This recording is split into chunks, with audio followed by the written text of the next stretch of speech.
Welcome, episode 2, Sunday Speedrunner Spotlight, the most popular talk show in the world, of course.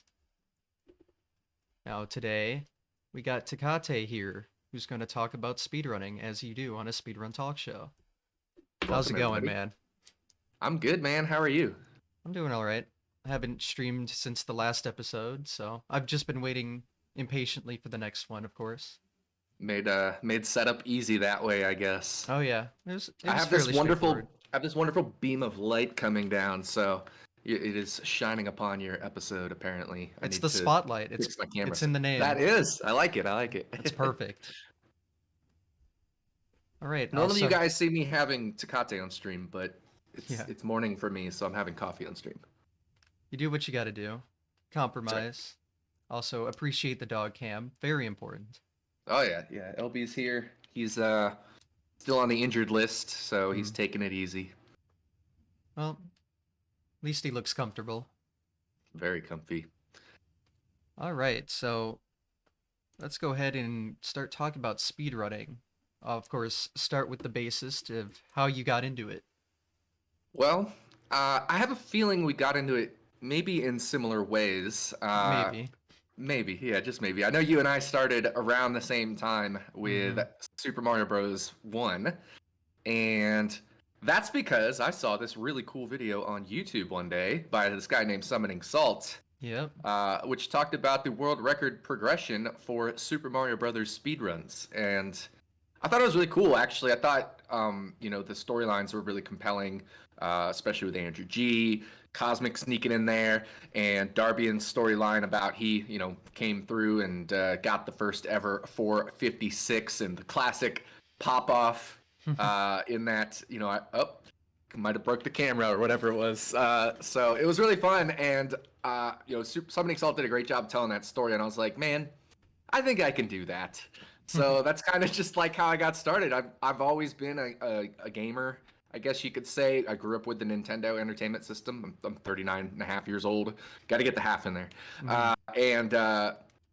So I'm getting close to 40, and that's the system I grew up with. I played Super Mario Brothers growing up. I played a bunch of other Nintendo games growing up. So it seemed like the perfect thing for me to do because that was right around the time I wouldn't say unemployed, but I was definitely underemployed at the time. So it gave me something else to do, another hobby, another activity to do. Because, I mean, like I said, always been a gamer, grew up with the NES, and then my next system after the NES was actually a PlayStation 1. And I played mostly sports games after I got PlayStation 1, all the way up until I started speedrunning. So it was a nice way to get back into non-sports games again. Yeah. It was funny because I grew up with the NES and I'm 24, so you know, the age doesn't matter. You can grow up with it still. Exactly. I guess it's a little weirder for me. I just happened to had one because of my parents. So, but yeah, Mario 1 was the first game I ever beat. So, I had that connection when I randomly saw that exact same video on YouTube around the same time. Funny how that happens. Yeah, I know. I actually Mario 1 wasn't the first game I beat on the NES. I think the first game I beat was Adventures of Dino Ricky or Reiki or Oh however you yeah, say that. I've heard of That one that. was cool. Yeah. And then I ended up beating this game called, you may have heard of it, Chippendale Rescue Rangers, I Mm, think second. And because I struggled to beat games for the longest time when I was a kid. And then I finally, 'cause when the NES came out, 1980 whatever, and then Mario 1 came out, I think it was 85 or 6, 85. 85. Yeah, I was 2 years old then. So by the time I was old enough to actually play the NES, all these other games had already come out. So Mario 1 wasn't the first game I beat, even though it was the first game I had. So I beat a couple other games, and then I finally beat Mario 1 and then Mario 3. Yeah, you love beating the old Mario games. I beat Mario. I think Mario 1's the first game I ever beat, but I think I have that right. But I didn't have Mario 2 or 3 until Wii VC when I got my Wii. So, and I don't even know if I ever beat those two. And then I had All Stars, but it was the 25th anniversary re-release on the Wii. So I didn't know that was like a Super Nintendo game. Yeah, yeah. Just a straight up port. I Why are think they my always so favorite lazy with their anniversaries? I think my favorite game though that I beat when I was a kid on the Nintendo, and not because it was my favorite game, but just I think my most proud accomplishment was actually just beating Zelda 1. And I didn't use like the maps or didn't have any Nintendo powers or anything like that. I literally just played through the whole adventure like a first playthrough like you would do. Except I'm not smart like I mean I am smart now, but I'm saying then I wasn't as smart as I am now. I didn't know as much as I know now. So I wasn't able to keep track of stuff as easily when I was a 8-year-old kid or something like that. So I just constantly have to come back. It probably took me half a year to beat Zelda 1 just by keeping playing through anytime I could and just continuing my progress. So I think that was the most proud thing I ever did. And then I tried Second Quest, and I don't think I got very far in that ever. Yeah, I've never even really played that game. I'll need to someday, but yeah, beating it without any guides or anything, it's got to be difficult, especially as a child. So, Yeah, I think it's. I feel much more proud of beating it as an 8-year-old than as a, if it was my first time through as a 39-year-old. Not that that's not a great accomplishment still. I just think that for me, nostalgically, like I was really proud of that. yeah, no, that makes perfect sense to me. I would have been. I'd need a guide. Like, I think when I played NES games, I'd always look them up even as a kid because, when I grew up, the internet did exist. Yeah, So I'm so much younger, and which is funny because like everyone that runs the game now is even I'm old compared to I them. know, right? Such a weird age gap. Yeah, I feel like there's a few, like at least in the Mario 1 community, there's a few like age tiers. There's like the me and Supersonic and West like age tier. Then there's like your age tier where there's I don't know, you're 10 years younger than us, ballpark, let's say. A couple people in that tier. And then there's the tier younger than you, the teens Yeah. and the later teens guys. It's pretty funny. There's like three like I feel like age like distributions. Like there's like it's like a triple modal distribution there. And so yeah, Rupert and Supersonic and myself were definitely the SMB1 boomers. The boomers. The boom boomers. From SMB3. That was the name of a team at GDQ, I remember. One of those Yeah, Mario Maker relays or anything. yeah, that's right. All right. So you started with SMB1 speedrunning, trying to get back into speedrunning. I'm okay with tangents, but I was like, where were we? So you started with SMB1. Yeah, started with SMB1, any percent. Oh, uh-oh. My internet went out. That's not good.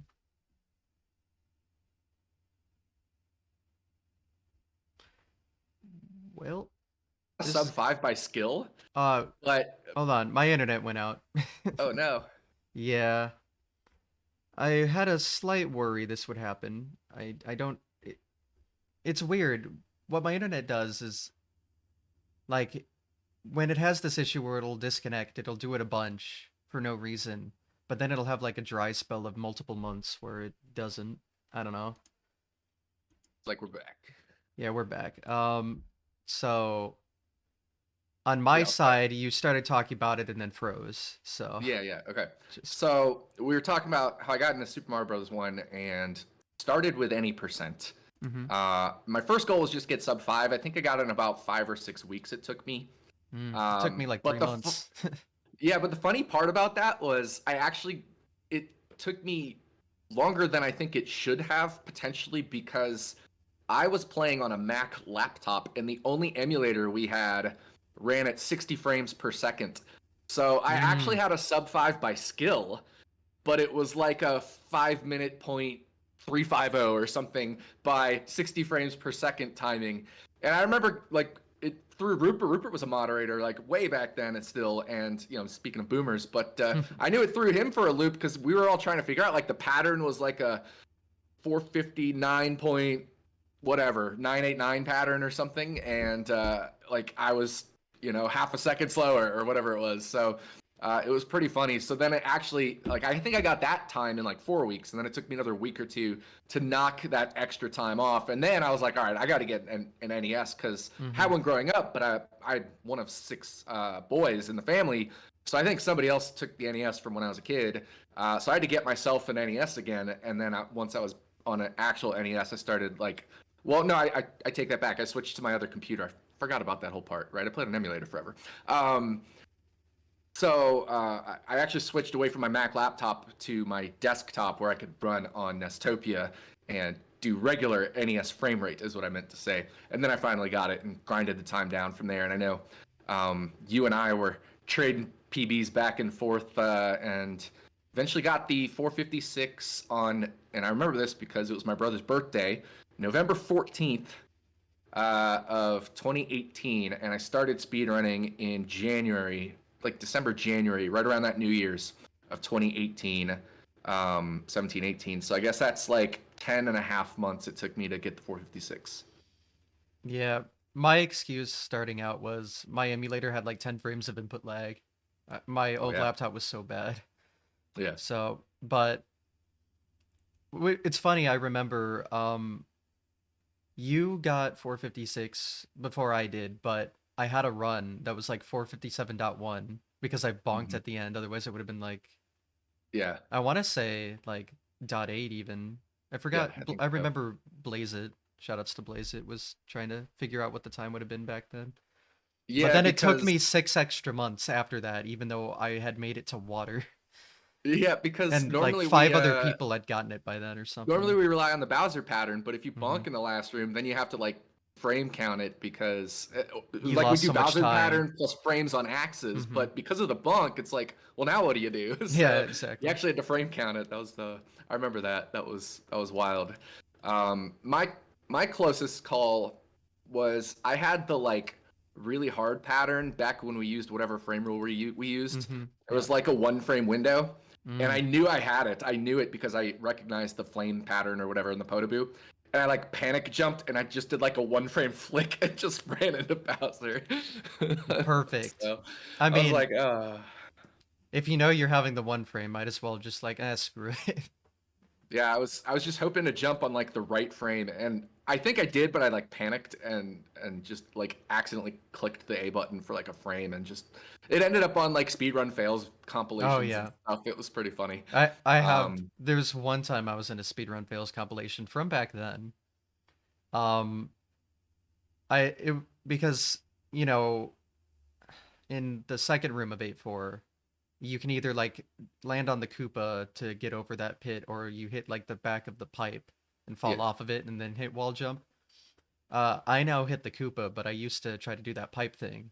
And it was back when I was first doing the one frame jump in that room. And it was back on emulator, so I just remember like my fingers hitting the keys. But I accidentally hit the Koopa, and that's not what I was used to, so I went directly into the pit Oh because I no. like panicked. So Mario like falling in the pit's the thumbnail of that compilation. And then that's the Oh only time yeah. I've ever been in a compilation, I think. Yeah, I've been in one or two, but that was Mm. definitely the funniest one. And I think I had 14 runs to 8-4 before I finally got it. So I was happy because people were like, "Whoa, you should just go for one frame rule at a time." Because I had a mid 457. And I'm like, "Yeah, but I don't want Mm. to just get one frame rule just to go for one more when it's the same trick, right? 1-1 Yeah. and 4-1 FPG." So I was like, "I'll just do them both." So I would get like one or two runs every day to 8-4. And I finally got it after like 2 or 3 weeks of grinding that. I think it took like my 14th or 15th try in the 8-4 to close out the 456. But I'm still mad because it's a 456.911 simply because I got the lag Lag frame on the frame. bullet bill Yep. glitch. Yep. Otherwise So .8 because that's first yeah, frame .9. yeah. Yeah, I remember your that's still your PB even. Yeah, oh yeah, still my PB. I haven't done PB attempts of that ever since. Yeah. I I do would just think I sorry, I I do think remember I might. your Oh, you're fine. yeah, your description was like darn lag frame or it's a .8. Yeah, Yeah, I exactly. remember it. I think I may do a 5-year anniversary stream of that and do it on like keyboard and emulator and everything, and do like 456 improvement attempts. So maybe we'll do that in November this year or something. Maybe we'll I'm see. looking forward to it then. I've been waiting 5 years Well, for a single somebody game. has to redeem the what is it 1 billion channel points to make me run any percent. Oh yeah, you have that channel point thing. 1 billion channel points. Is that even possible to get? I don't know, but Kelsey's probably getting close. Oh yeah. Um what was I thinking of? about SMB1. Trying to remember. There was something I was gonna bring up, but apparently brain just shot it out. I was too busy being excited for the SMB1 return, I guess. Just ruined my brain. So yeah, so 456 in October, right? November 14th. November. Okay, so but yeah, not even a year. That's really fast. Uh Mine was like February next year, I think. Yeah, I Y- think y- so. What were you, like the seventh person to 456 or something? I believe I was the sixth person Sixth. because I ended up in fifth place ahead of Plate. Stuck in a Plate. Yeah. But it may have been the seventh. I honestly I can't remember if I got it before Taven Webb and he had a slower 456 or if um I think maybe I was the seventh actually. I think I passed Taven Webb and Plate who were tied. Hmm. But I have to thank Roy LT, Royal Gamer Yep. back then, because he has this infamous tweet where he was predicting the next five people to round out the 456, and I was totally left off the list. So that was the motivation. That Was was I on the that list? you were on that list. It was Yes. like Thank you, God. Goofy, Taven, Andrew G, and I don't remember who else was. Yeah, I was the But 10th, so I clutched it out. yeah, yeah, Yeah, wow. I can't believe how long ago all that was now. I know it's so I funny. feel so speedrun old. Yeah, oh yeah, very very speedrun old. So what'd you do after any percent? I did some warpless. I got my time down to a 1912, which is my current PB. But then I really dived into SMB2J, and Mm-hmm. during my SMB1 any percent grind, air quote, I did do 2J A through D any percent and A through D warpless, which are like the bonus worlds, the challenge worlds, if you will, in the Super Mario Brothers 2 lost levels, and of course playing the FDS version. So then I switched to the regular 8-4 any percent, and I was like, you know what? This definitely has some time saves in it. I think I can get world record in this. And that's right when Goofy Chocobo decided to go for it, and Ethan decided to go for it, and then Sumwest got into it. So there was a nice little four-person grind to grind that world record time down. Plus, we found some new setups for the wall clip, which wasn't used, I think, in the world record at the time, which was held by Cosmic. So I remember Blaze It and myself came up with a couple different setups for the wall clip, and the one at least I've settled on today, I think is I don't know if the younger generation uses it now, but I still am just going to use that one that I always use because I'm not going for 751s or anything. But the one I use for 754, or when I eventually come back to this game to get the 754, is the one I still use essentially when I first started out with it, because it was the most comfortable, most consistent for me, and it gave us the best subpixel, which I thought was great because it was so easy to get into the wall there. So as usual, I got a whole bunch of runs to 8-4 on record pace and just never Mm-hmm. seemed able to close it out. That was back Either when it was like all luck. Like we didn't have Oh yeah, we didn't have frame rules like frame routed rules. out as well, so it was We just didn't like even have frame rules routed out for like 4-4 to no, get not under even 4-4. Bowser. Yeah. So Goofy Chocobo landed the first world record and the second world record. I actually had a run earlier that day on record pace, and I think I died to Bowser. And Mm. then I went to the Vegas Golden Knights hockey game against the Montreal Canadiens. And that I say Montreal Canadiens because it's important to me because Super Mega Dave is a Montreal Canadiens fan, another Mario speedrunner, and he was into the grind. You know, he wasn't speedrunning it himself, although he did eventually run 2J any percent. He wasn't speedrunning it himself at the time, but he was always hanging out in mine and Goofy's channels and Ethan's channels and rooting us on. And so he messaged me while I was at the Vegas Golden Knights game that Goofy broke the record again. And that was like the infamous Goofy pop off because that was the one that was actually streamed. The first record Goofy got was offline. Mm-hmm. The second one, it was streamed, and that was like his big pop off. So that was really cool. And that was the first Um, 758, and not only that, it was like a low .3 or something. yeah, yeah, It was exactly. really big. Yeah, it was really good. And then same thing happened with Sumwest. I had a run on record pace, and I lost it to either Bruce or Bowser. Mm-hmm. And in that same run, Wes literally, I lost the run to Bruce or Bowser, and I think Wes is approaching 5 dash, end of 4 dash 4 or something. And so I pop in and I'm like, oh, I just lost a run or whatever. And right after that level, for some reason, Alden Speedruns Mm-hmm. asks the infamous question, and Wes just loses it. So Alden Speedrun asked like, "How do you stop thinking sexual thoughts or whatever?" And Wes just loses it in Losses the it. break between 4-1 and 4-4 and 5-1 or something. Or if I can't remember if it was between 4-4 and 5-1 or It 5-1 was and 5-1 5-2. after you grabbed the Yeah, flagpole. because the cutscene there. Mm-hmm. And Wes goes on and finishes the run and gets record like minutes after I would have had record, and my run would have been faster than his. Damn it! Mm-hmm. So Yep. if I had just gotten some better luck there, I would have had And record. that But no, was the I'm glad first Wes got it there. 757 Yeah, yeah, and a first dot nine. 757. So yeah, Um, it was a close one. was his a dot nine? I Oh, remember maybe his not. 756 was like 756.999. Oh, that's a 755.999 with Oh the yeah, like. sorry, yeah, I meant 755.999. Yeah, yeah. I actually I thought it was really high. I thought it was barely 57. Yeah, it might have been. I should Because know yeah, this because I just made a video where I put all the world records of 2J any percent together. you forgot one of mine. You forgot my Did I? tied world record with myself. Oh, I don't put tied world records in. I didn't do that for SMB 180% either. Ah, okay. Okay. It's But just I mean, it was a it's world just record. easier. No, yeah, you're right. Like it was just easier not to. You don't want too many screens. Yeah, yeah. No, You're I already understand. having like 30 of them. I do count it in my world record stats of like how Yes, many yeah. times I've set the world record. I'd But 100% count tied world records as a world record. It is that yeah, that's it is. literally what it is. So of course that's perfectly valid. Yeah. So that was a lot of fun, and then finally I beat Wes's record.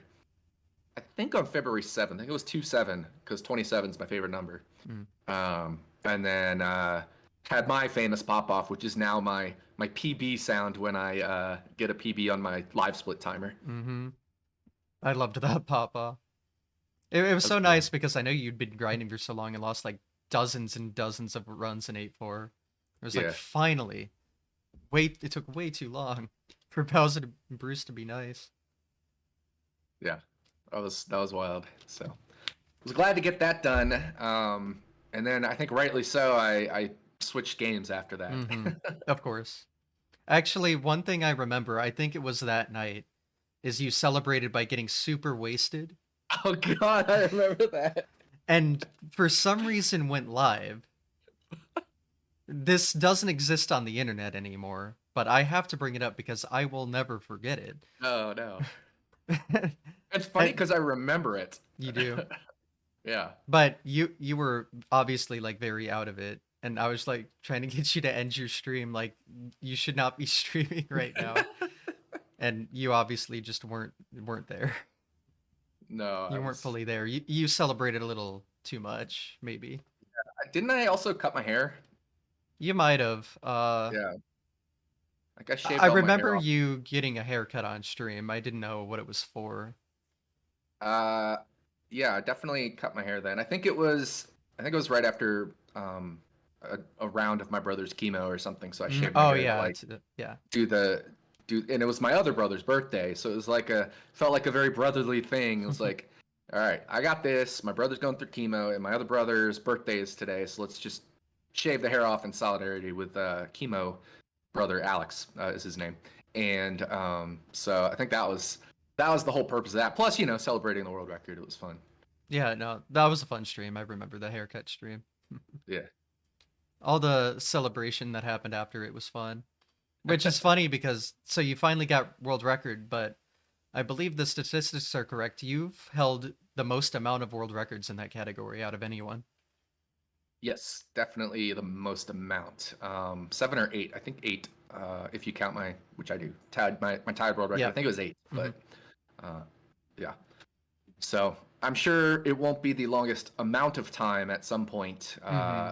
It may not even be now, but I do think I had the longest duration as well because I mean I held it for over a year Yeah, or you've had about it a a year long ass time.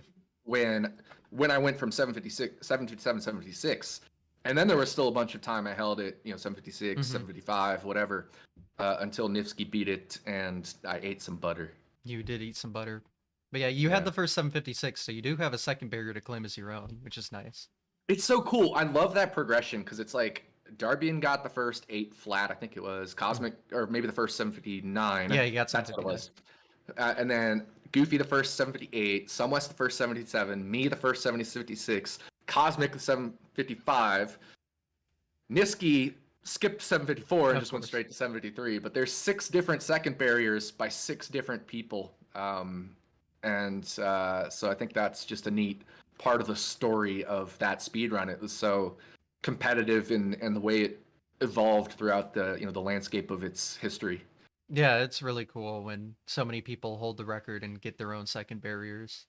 You Yeah. know, I had a bit of a second barrier want myself, so I Yes, you understand did. having it all.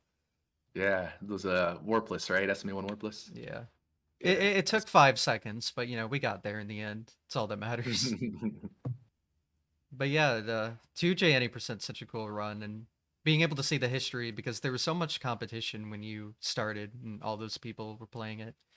Records were just a lot more common, especially compared to like S&B one, and that's what I was mainly watching at the time. So it was nice to see a Yeah, bunch of history being made before my yeah. eyes. And then I'm that still run's waiting just on so that cool. summoning salt 2J any Yeah, percent video, but I don't think it's coming. He said it was gonna make one. I I still have the screenshot. yeah no, I 100% believe it will happen. There's like no way it won't. It's such an incredible story, and Hmm. like it's it's a mind-blowing story about how the game evolved and all the things that went into it. Some of the crazy stories, like where Goofy and I had a speed run at the same time that got to Bruce and Bowser, some Wes and I, Hmm. and then the stream where you guys thought I was on 754 pace for Chase for the record, Oh yeah. and it turns out I was on 750 low 755 pace. Yeah, but still. But then of course I get the one frame in an 11 frame window or whatever that Bruce and Bowser don't cooperate, and it's Hmm. so frustrating. It's like, are you kidding me? Yeah, like that run at Chase for the Record was still world record pace, right? Like it just Oh wasn't yeah, yeah. It was it 754, was a so. it was a frame rule ahead because Because it I was think dot seven, yeah 755 was the record 7. at the time. Yeah. Yeah, I should know. I commentated that event with you and Ethan Ethan. did. You Yeah. guys did a great job. Yeah, no, that was really good commentary. Yeah. And That was a when fun one. when you had the realization that it was potentially 754 pace, like, and I remember like watching the chat stream back because it was like Hmm. at the time I had chat closed and everything. I was focused on the Yeah. run. But when I watched the stream back with like the Twitch chat, it was just like the realization everybody had, and then chat just started going like Yeah. bananas, just like absolutely crazy bananas. And I wasn't even mad. I remember when I died and I lost it, I wasn't even mad because I knew there was nothing I could do. Mm. Um, I was like really, really happy that I did that on stream in front of, I think it was 700 plus people watching. So that was pretty cool. Did you die to Bruce? Bruce, yeah. So yeah, there's literally nothing you could do. But Bruce was actually a pal for Mm. killing me there because that next Thursday, which I have a thing called Green Shirt Thursdays that I did at the time for my brother who did end up passing from that cancer that he had. But I would always wear a green shirt with a ribbon for head and neck cancer in honor of him. Bruce saved it for Thursday because my next stream on that Thursday, I got the record. So that was pretty So cool. so Thank you, it's a lot thank you, more Bruce. meaningful, of course. So Exactly. shout outs to I mean, it would have Bruce. been it would have been meaningful to get it on Chase for the Of record, course, but but another good meaning as well, so I can't complain. no, of course not. But yeah, so your last record was 755.3. 1-4, I think. Yeah, I know you had like the record and then tied it and then beat it by one frame or something when it Yeah, was I low beat it by 55. one frame. The Hmm. tie was in the 756s, I believe, but Yeah. yeah, I beat it by one frame, and I had a run on 750 uh 5.0 pace. I was a little slow in 8-4, and I Mm. bunked right after the Buzzy Beetle before Bowser. Oh, that corridor, yeah. Yeah, I I bunked in that like tight yeah. little jump there. Yeah, I know about that. Do you know if Bowser would have been nice if he didn't? He would have been nice, yeah. Oh So no. it would have been like a point oh whatever like one or two frames slower than 754. I think Mm. it was two frames slower. So it didn't matter. Screw that. It didn't It matter. wasn't Yeah, a second exactly. there. It wasn't the goal. And it wasn't the goal, of course. I guess if I had fast excelled the last room, I could have been one frame slower. Yeah. Oh, well then, no, you needed the double fast excel, falling fast excel, so it could have been 754. I didn't even know double fast No, excel existed back then. I don't think it did.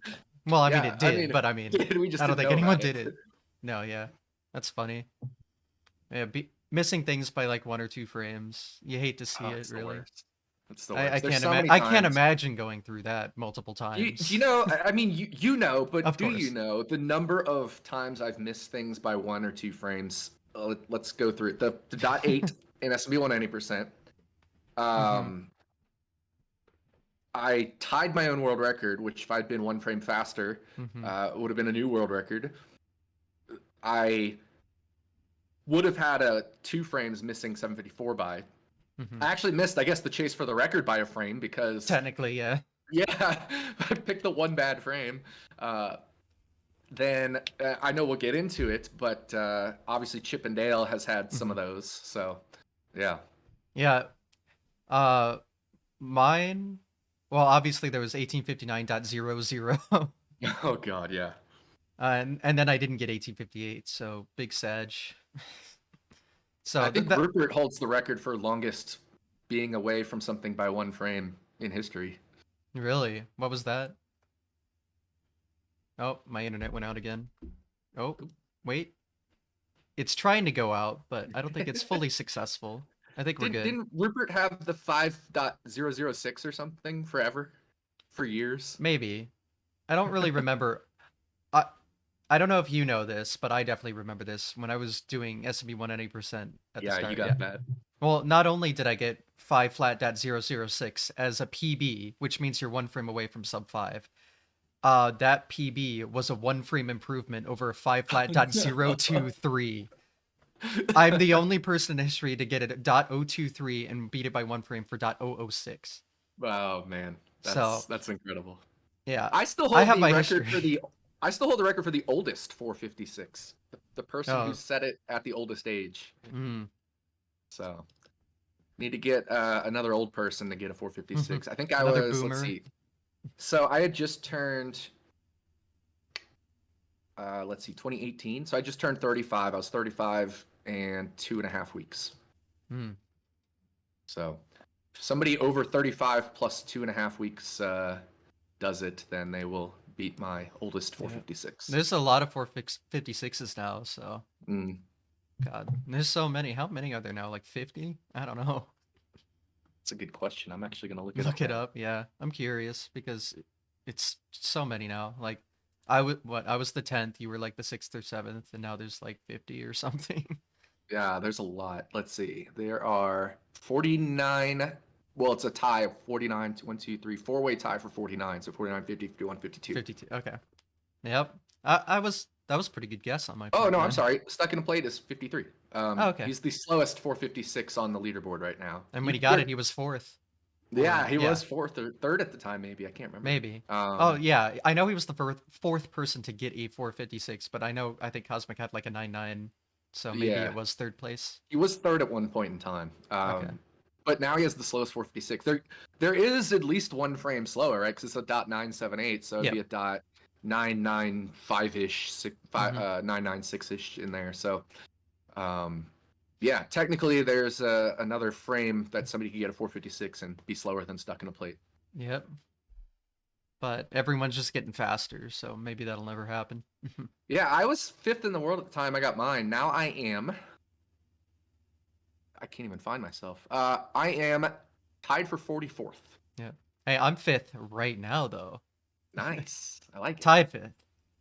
It was tied 3rd when I got it, and that was the highest I've ever been, which is actually kind of insane to think about looking back. I legitimately could get a low 456. Like I can get Yeah, you could. Blaze It in 4.2 Hmm. and then 8.3 flagpole glitch, and I think I'm good there. So I could save like 2 more frame rules if I Yeah. wanted to.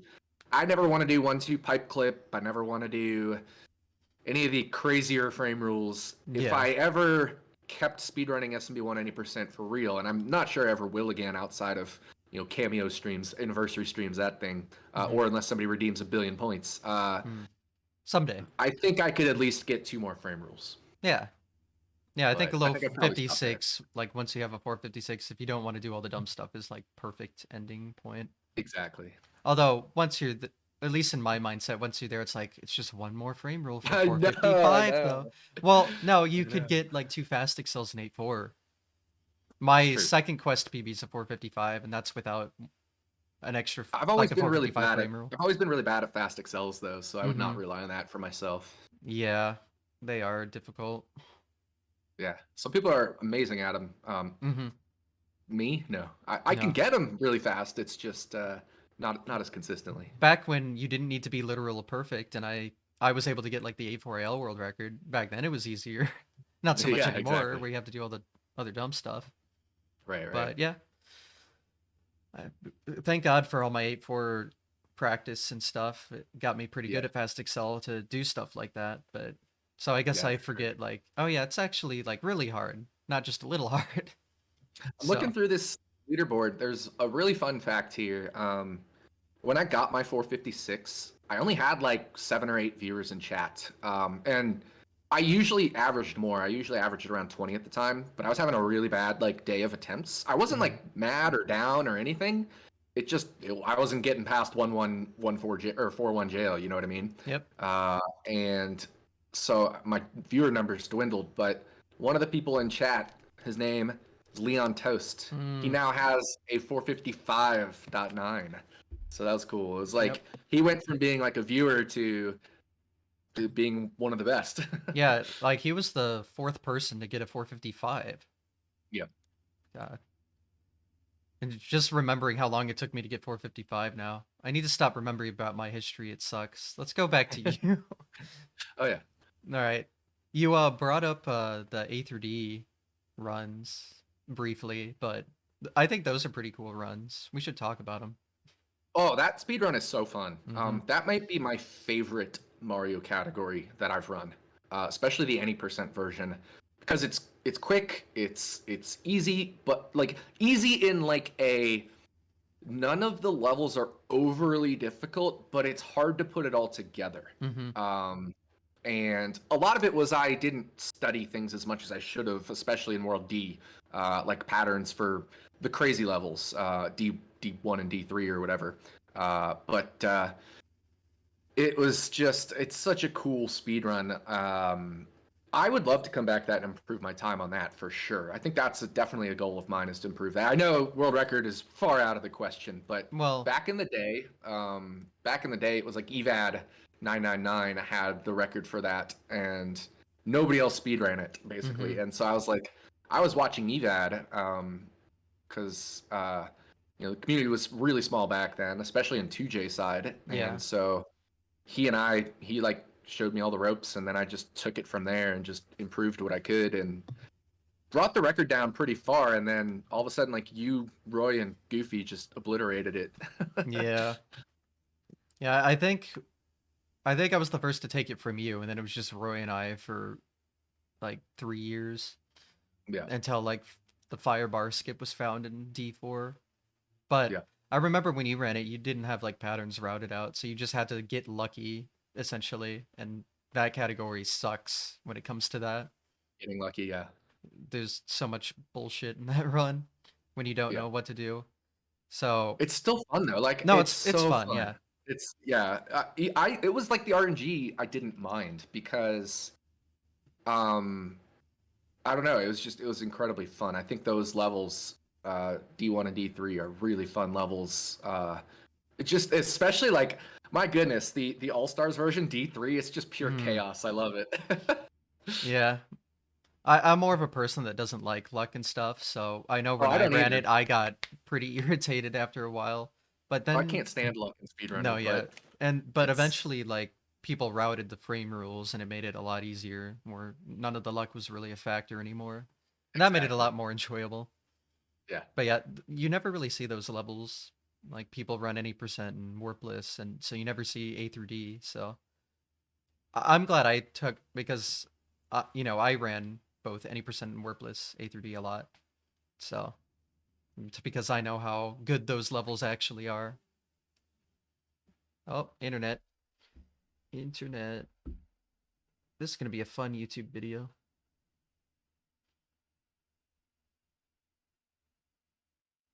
Come back. Is my chat even working? Oh, Oh, we're now back. you're popping back in. Yeah, There you go. I just have to say my internet is bad. I don't know why it's being so horrible. This is gonna be. I was just saying it. This is gonna be one bad YouTube video. Just like, oh, hold on, 5 seconds. Gotta wait. You have a local recording, right? Well, yeah, but Yeah, you can just your splice it face over will whatever. freeze, and then I'll be like, oh shit, here we go again. Oh yeah, that makes sense. Yeah. Um, So but yeah, yeah, A no, through D. I think A through D is an incredible speed run. Both Warpless and Any Percent are really fun. And what I really like is both endings because that's when you put 8-4 Any Percent with A through D Any Percent. Mm-hmm. And I'm still mad because I believe uh, the both endings world record is still slower. Yeah, it's still slower than what I would have had I not failed in D-4 right at the end there. Really, you would have had like Yeah, a 15.3x? I was like 1535 or something. It's on my Oh, YouTube page, oh wow. YouTube, my YouTube channel, which is there Yeah, in the thing. I never promote my go stuff. follow. It's over But, there. somewhere it's called like the worst fail in lost levels history. But then I have two of them because then I had that bonk in 8-4 on any Mm. percent. So I have two worst fails in lost level history. Um, and Gotta have but them all.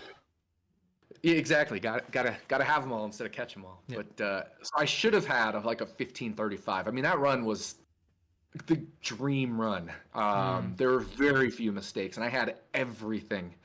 And I don't remember actually. Honestly, I don't remember how it died. I need to go back and watch it. But I think I just ended up laughing or something. I can't remember if I was really mad or I laughed it off. I don't remember. But One of it the two. was it was unbelievable failure, and I would love to repeat that run someday because that was so good. Yeah. Do you know what your like any percent time was?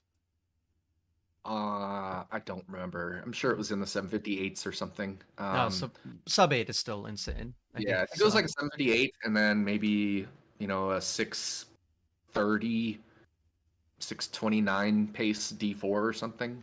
Yeah, so like nothing. Wow, nothing went wrong then. Because I Yeah, like know absolutely wrong. my PB I like did in 2 tries or something for fun, and it's like 14 or like 13 seconds slower than that run would have been. Still only three sub 16s. Yeah, So need to get some more people on that. I'm glad it's a main yeah, it's category a now main because it category used to now. be an extension. But I know there was a push from a few of us to make it a main because Hmm. like D4 on All Stars is a main category, any percent D4. So why not the FDS version of any percent D4, right? Yeah, I think Which was the original. yeah, it was just harder because you have to beat the game 8 times and have that save file already. Like I understand why it wasn't, but it definitely deserved to be, and now it is. So it all works Speaking out. of beating the game 8 times, that Hmm. new game both endings. New game, both endings, where you That's a fun actually one. do have to do that. You can't Yeah, just use your save file. I'm glad I don't have that record anymore because that was a ridiculous speed run. Yeah, I don't think that's something I'd ever do.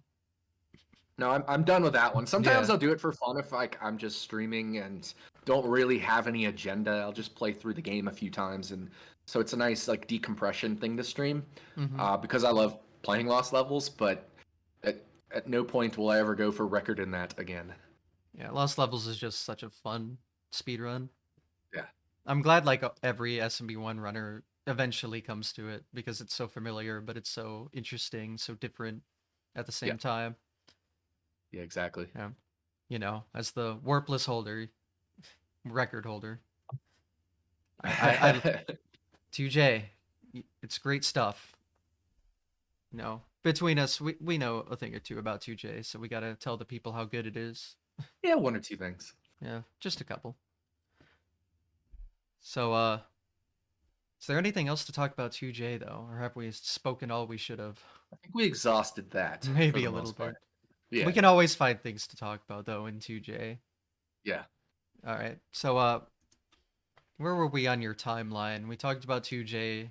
What else do you do? yeah. So after I got the first time I got 2J any percent world record when I got my mid 757. Mm-hmm. Um, I had promised Weaker Youth, who's a friend of mine, moderator of my channel and all that. I promised him I'd play through Metroid once I got the record. So I played through it, and I really liked it. I thought it was so fun. And so then I was like, yeah, I want to speedrun it. And so I started speedrunning. I had him like teach me some of the basics. And as I was streaming it for the first time, not the playthrough, but the first time like learning the speedrun, a guy named CHX42 pops into my chat and starts helping out. And I'm like, no way, like CHX42, like he's like second place in the world in this game or whatever. And he and I just hit it off like immediately, became like best friends.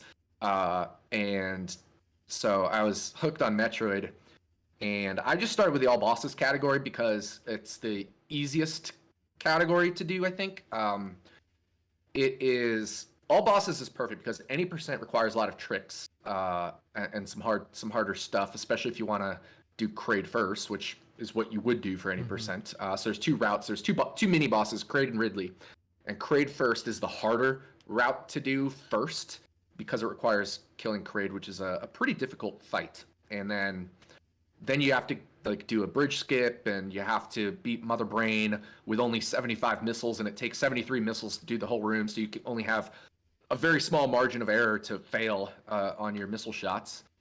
So that's really hard. And then 100% is really hard because it's a really long category, and you have to play through the whole game and learn the whole game. So starting with all bosses is like the perfect medium, and that's why it's the most played category on Metroid. So that's what I started with, and I was like, I'm not going no easy route because I know if I just do Ridley first, I'm eventually just going to want to do Kraid first. So I'll just start with Kraid first because I know I can play video games. Like obviously, I proved I could play some games, and Metroid is interesting because it's a combination of like a platformer and like an adventure game in some ways.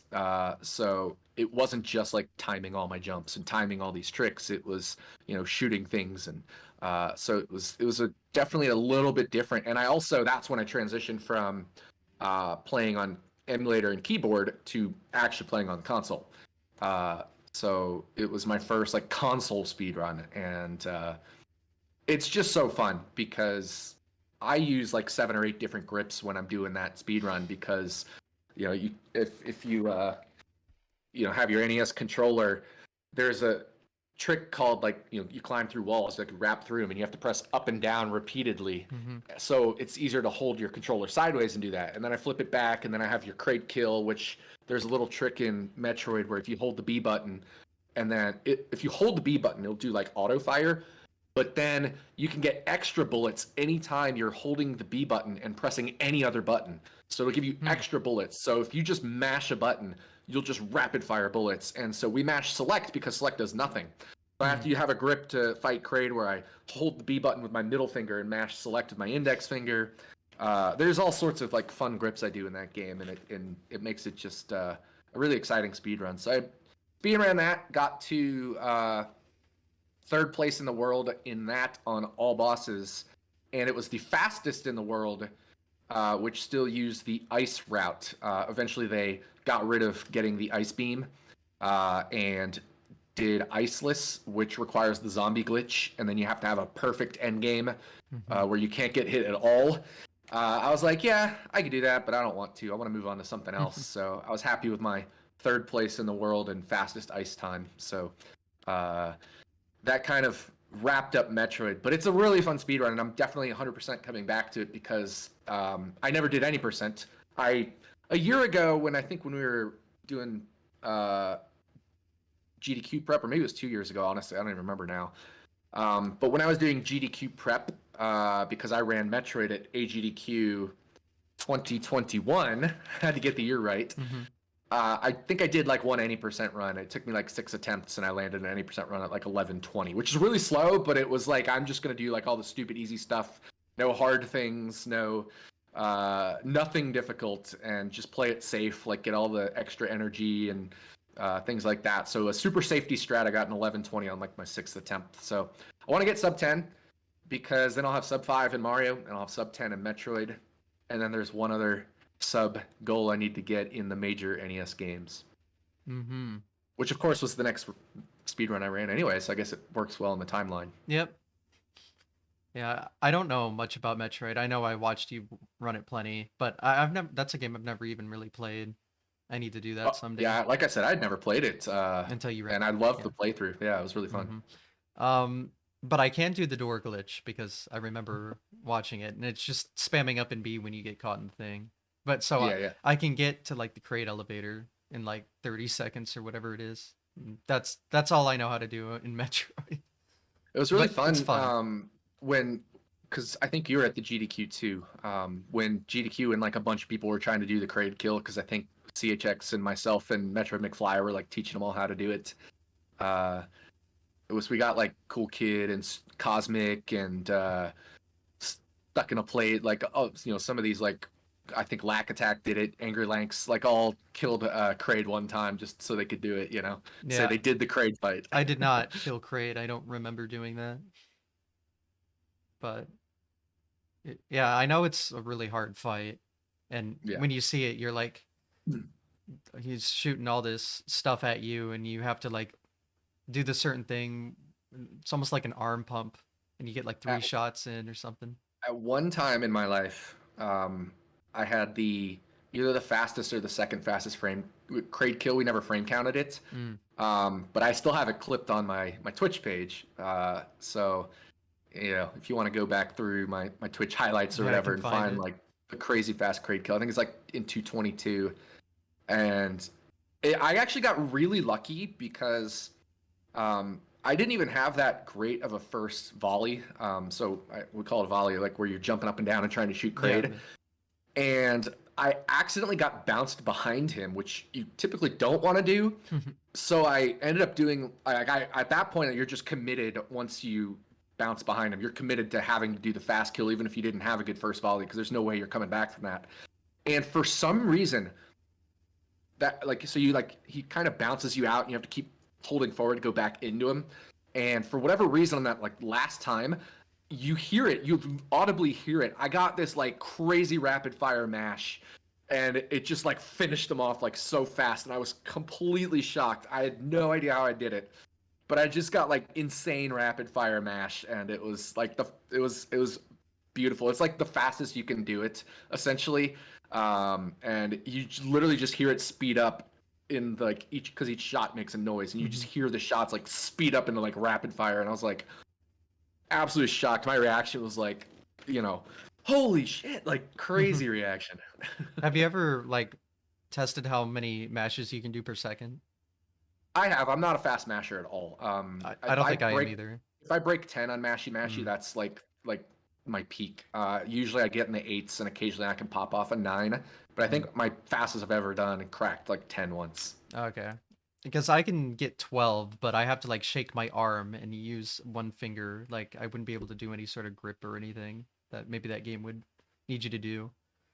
Yeah, But I think I can do better on select mashing than I can do on like A button mashing for mm, something like Devil Spell. yeah, yeah. But yeah, when I like for Devil Spell in 2J where you clip into that pipe and you have to mash to go down, I'll switch my grip because I play with my thumb, but when I think with the new one where you do it on the left side because you only jump twice, I use my thumb, but if I do Yeah. the right side, I'll switch to my fingers and do it with my arm like the way I can get like 12 per second Yeah. Yeah. because I'm sure I could if I I, really I wanted to if like. I wanted to mash with my thumb, it'd be like 4. It's not good. Right, right. Yeah, if I wanted to like lock my arm and just go crazy, hmm I could probably shake out an 11 or maybe a 12, but hmm I'm getting old, man. Like I'm not the young kid these days that can mash like crazy. So it's also not a skill I want to get good at. No, yeah. I don't I necessarily don't think want to it's either. yeah, I don't I'm necessarily think fine it's with the best 12 for you. Yeah, yeah, sometimes. exactly. So I'm definitely a big advocate of not hurting yourself speedrunning Yeah. because I have an injury from Chip and Dale, which is not a repetitive stress injury, just an acute injury, Mm. and it sucks. There's days it's hard to hold my coffee mug in my left hand. It seems to be better now that I've had a month and a half off or 2 months off from mostly from speedrunning, but every time I end up speedrunning for more than a few days, it comes back. So Mm. eventually I'll have to get physical therapy, maybe and/or surgery for it, but just kind of waiting until I guess the like I work in sports, so I was waiting until the NFL off season because that's my crazy busy time of year. Mm-hmm. Yeah, if you're speedrunning, you gotta do all your hand stretches. Gotta gotta make sure they're worked on a lot because Yep. you will destroy them if you're not careful. Or sometimes even you're careful, you still destroy them. And I'm of the type where when I feel it happening, I will I will not play through it if I notice it's sometimes it's like it's more like, oh, I just need to like kind of warm it up. I can Mm-hmm. feel it initially and then it gets better. But there's other times I can tell like it's not going to get better, so I will play something else. Because it usually happens with a specific motion. Mm-hmm. So I'll play other games where I don't have to do that motion and then it's totally fine. Yeah. So I'm very much an advocate of like if I start to feel it and it doesn't feel like it's going to go away, and I think I can just tell from my own history of dealing with it Mm-hmm. when it's like, oh, I can work through this. It's more just like stiff, like you need to warm up, versus like it's sore and painful today. Uh, then I'll just play something else. So I'm very much a big advocate of hand health. Mm-hmm. I need to get better at my stretches. I don't think I've ever had like a serious issue. If I've Okay. ever had like pain, I'd stop entirely Yeah. because I don't want to play through pain. Sometimes it's not that bad and it's fine, but yeah, if it's ever too Yeah. bad, I just won't. But I'm not someone who does stretches. I need to start doing that before I destroy my hands before I'm 30. Exactly. Yeah. All right. So we were talking about Metroid and you said there's another game you have to get a sub something in. What game is that, huh? Yeah, that's the old Legend of Zelda. Yep. Complete the holy trinity of NES games: Mario 1, Metroid 1, and Zelda 1, right? So that's Mm-hmm. the like the three original NES franchises. So the original games of each. Zelda 1 started out because I had a fundraiser to raise money for the cancer my brother had, adenoid cystic carcinoma. And we raised a bunch of money. And part of that was when people donated, they got to donate to the game of their choice. And Zelda ended up winning that game of choice. So I learned that speed run and got pretty good at it and ended up with a time of 30 minutes and 18 seconds, but I've had runs on 28 pace to mid end game, and I've definitely had plenty of sub 30 runs. I just always seem to lose it at this spot called the reverse clip, which is so there's a block clip that we do pretty frequently throughout the speed run, but the only time we do it from a different direction, it's just I think is visually and mentally harder because it's the only clip you do. It's in the last world. It's the only reverse clip you do. It's in the last world. So you never like, and there's an enemy staring you down in the face, ready to shoot a beam at you and take 4 hearts of health potentially. So you have to do it pretty quickly. Um, and so I think it's just a trick that I need to just practice more. I never practiced Zelda 1 ever. Mm. I just always did speedruns and just played through it. So the amount of practice I put into it was almost nil. So I know if I actually practice the game, give it a few weeks of practice, like just grind difficult rooms, I know I'll get the sub 30 pretty quickly. But just not, it's not been high on my radar lately. And you and I talk about how we hate games with RNG. Mm-hmm. That one of the three of It the has Holy so Trinity has the much. most. Oh Yeah, yeah. it has the most, and it can kill a run right away. And I'm not a fan of that. Metroid, the only RNG really is the missile drops at the end, which Mm-hmm. sucks when you don't get them, but you can always get there if you play well without RNG being a factor. Even if you, in all bosses, get the bad Ridley pattern, there's ways to fix that where you can only lose a few seconds. So it's just one of those things where pretty much every time you can get a Metroid run to the end game if you play well.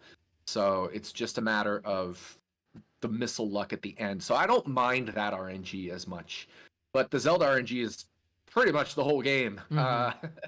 After the manipulation in the first level, so level we screen clip whatever through to level 3, which is the first dungeon we enter.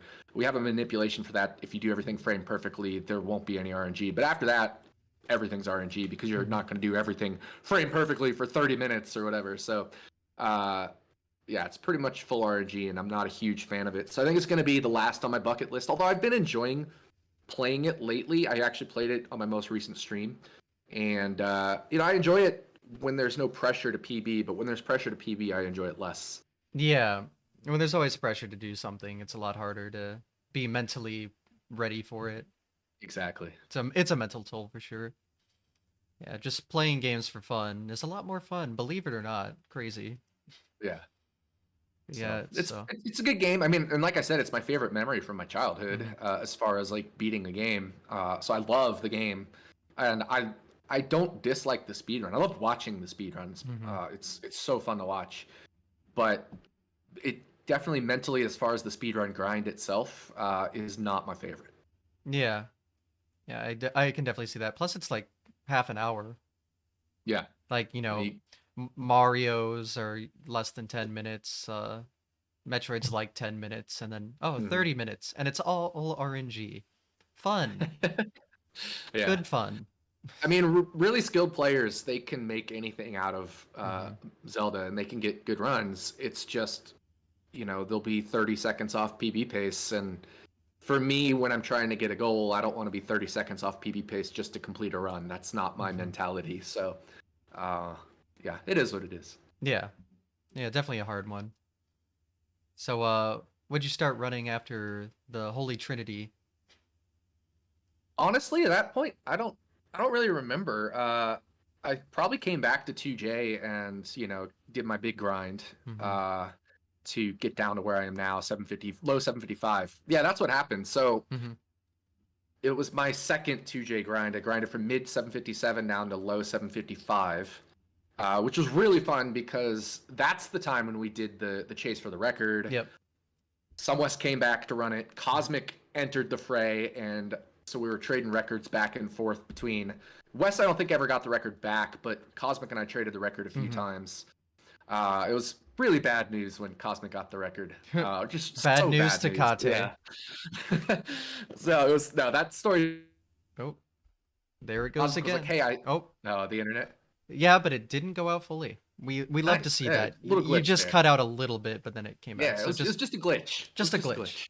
Yeah. We're used to No, it those. was funny because Cosmic messaged me. He's like, "Hey, I think I want to come back to running this. Is that cool with you? Because I know you're grinding it." I'm like, "Hell yeah, that's cool with me." Mm-hmm. So I put together like a document for him of like everything I knew about that speed run, and like all the frame rule stuff, how to get good 4-4 patterns, this, that, and the other.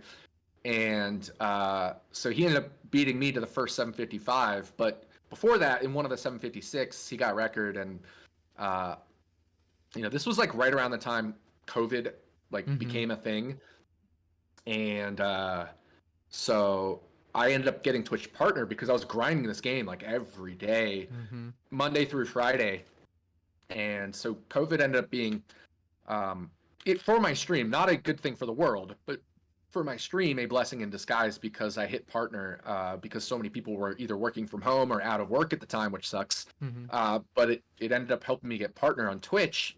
But it's because I was so consistent and I found the right time that worked for everybody to watch me. And then anytime Cosmic would get world record, my numbers would get boosted by at least 10% Mm-hmm. and it maintained the newer higher level. So I was very thankful Cosmic got records, but somebody came in on my stream and was like, "Bad news, Cosmic beat your time." And I'm like, "Hey, first of all, I know that, right? Like Mm-hmm. Of the course. You speedrunning always know. communities, Mm-hmm. they're small. Like we're not in like the largest speed gaming community or whatever where we may miss something." So it was very obvious, and Mm-hmm. I think I was there for Cosmic's record, and but they're like, "Bad news, Cosmic beat your record." I'm like, "What do you mean bad news? That's great news. Like Yep. my friend got a PB in the game we like to speed run. That's awesome." So Bad news, and it's always it's funny, like forever been a Cosmic. meme. Yeah, exactly. It's the meme now. It's like bad news, Cosmic. Bad Bad news. news. But so we grinded that down, and that was really fun. So more good memories. But then after that, so that was the whole COVID thing, and I got down to low 755, and then the Big 20 got announced for 2020. So the 2020 Big 20, I think was number 13 in the Big 20 series, and it was the fan vote. So of course they voted in all the classics. They voted in all three of the Marios. They voted in both Zeldas. They voted in Metroid, so a game I was very good at, and then some other classics like Contra, which I played as a kid. I definitely beat that game with the Konami code as a kid. And I beat or they also voted in like Ninja Gaiden. They voted in Chippendale 1 and Chippendale 2, which Chippendale 2 hadn't yet been in a Big 20. It was the only one that hadn't yet been in one. So like ton of these classics, Marble Madness, Mike Tyson's Punch-Out. I mean, like the greatest Nintendo games. Mega Man 1, Mega Man 2, right? So just absolute classics. And so I was like, yeah, I got to do it. I got to learn this, learn these games, Ninja Turtles, Batman, Little Samson. And just it was fun. I enjoyed doing it, but it became very frustrating at the end because there was just like 2 or 3 games I just didn't want to learn. Like I didn't want to learn Batman, didn't want to learn Ninja Gaiden. I did, but I didn't. Like I knew it was going to be a pain in the ass. Castlevania sucked. I actually learned that earlier in the sequence of learning games. But Batman was the worst. I could not stand that game. The speedrunners who speedrun Batman are amazing because that game for me is just, ugh. Yeah. Yeah. So, so after the Big 20, which I competed in, and I did okay. I didn't do as well as I would have liked to, but I think it was part of it was burnout and not enjoying the last few games that I learned. But I really enjoyed Chippendale, and I played that game so much as a kid. It was actually the game I beat the most as a kid. I used to keep a tally of every game I beat and when. And so I beat Chippendale, I think it was 32 or 33 times as a kid. Wow. Yeah, and it was really fun. I played it with my brothers. We could play co-op, and so it was very nostalgic for me. And I always wanted to speedrun it because my friend Stuck in a Plate speedran it, and he always would tell me about like the axes and stuff. How he came up with the plate axes. So I was like, yeah, I got to at least like get up to where I can compete with Stuck in a Plate in that game at some point. And so I thought this for a couple years, and so it was finally like the right opportunity. And with COVID happening, and just kind of being isolated, I was getting not like depressed, but I was just feeling like down. So CHX, my buddy from Metroid, messaged me. He's like, hey, I can tell you're like, you're down. Like you just finished the Big 20. It was frustrating, whatever. Come hang out with me for a week. So he literally flew to Vegas. We drove from Vegas to Illinois where he lives, and we just gamed for a week. And he and I learned the Chippendale co-op speedrun because we wanted to play some co-op games. And it's hands down the best speedrun on the NES, in my opinion. Hands down. Not Chippendale any percent, not Chippendale all zones. Chippendale co-op any percent. And I assume all zones as well, but we just did any percent because it's all we had time for. Is hands down the best speedrun. It is so incredible the level of planning that goes into it because you have to route everything. But the way you can abuse all the mechanics in the game, abusing death, where if you intentionally die, your character will pop up in a balloon and float across the screen. So we will take intentional deaths to skip parts we can't skip in the normal 1-player any percent. Because when you die in 1-player any percent, you just die and go back to the beginning of the room. But in 2-player, as long as one of the characters is still alive, the other one will spawn as a floating balloon and be able to skip portions of the game. So we literally route everything so we can intentionally die, which means we have to route. In Mario, it's coins, but in Chippendale, it's flowers. And you route these flowers so you can grab extra 1-ups, so you can die extra times, so you can skip extra spaces. And then there's just other cool skips you can do, like throwing your character onto a higher ledge, or ways you can trigger the screen to scroll without actually needing to go up and around. So you can scroll and then the other player can balloon over. It's so cool. You can zip. You can literally glitch into each other and just zip across rooms. It's the most fun, amazing speedrun. So CHX and I learned that thanks to Sinister One and General Andrews, especially Sinister. He literally just took the time to make private YouTube videos for us, being like, yeah, here's some things y'all could learn, which I thought was so like awesome. I mean, it's Sinister One. Like he's a speedrunning legend. Yep. The guy has done some of the biggest things in the world at GDQs, and it was like he took the time out of his day to make CHX and I private YouTube videos on how to co-op speedrun Chip and Dale, because I think he loves that speedrun, and Mm-hmm. it's very evident. I mean, he and General Andrews, they're still grinding Chip and Dale 80% or all zones to this day, co-op. So that Yeah. was so fun. And after that, I came back and I was like, all right, I actually got to run Chip and Dale for real. So started running Chip and Dale any percent and just grinded my time down so fast. My first goal was a 955, and I blew through that in a couple weeks. So I was never under the impression I was going to go for world record or anything. But my first goal was 955, and I was like, yeah, I got tons of time to save here.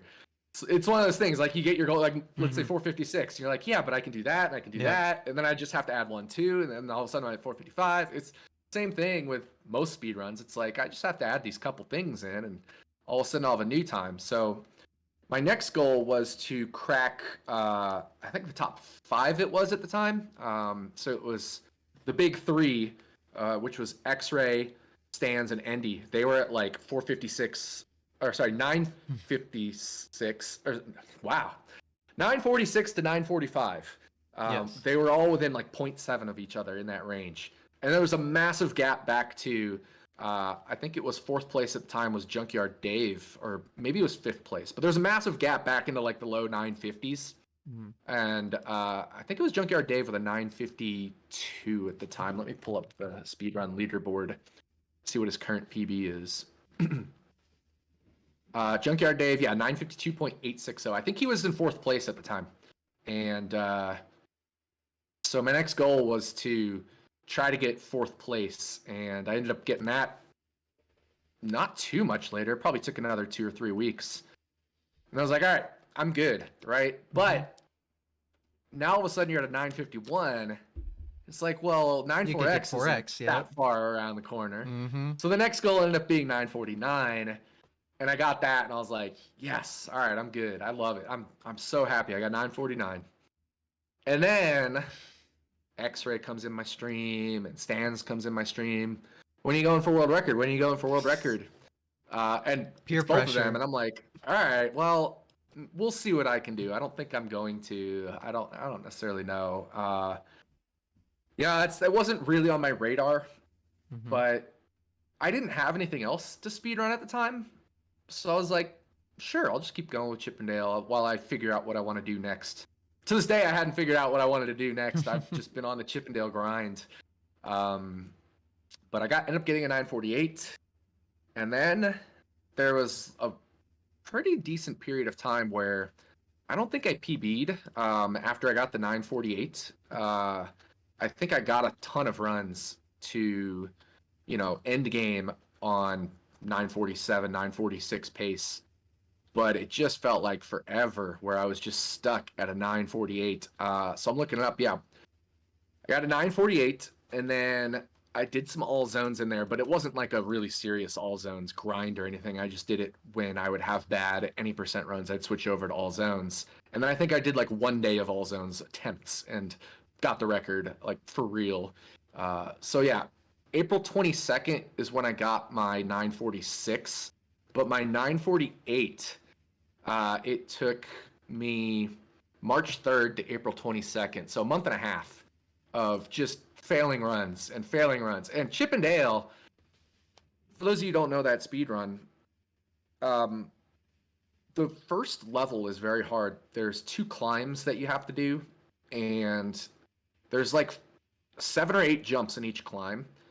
And I was getting to the point where if I missed a jump or 2, the run was pretty much over.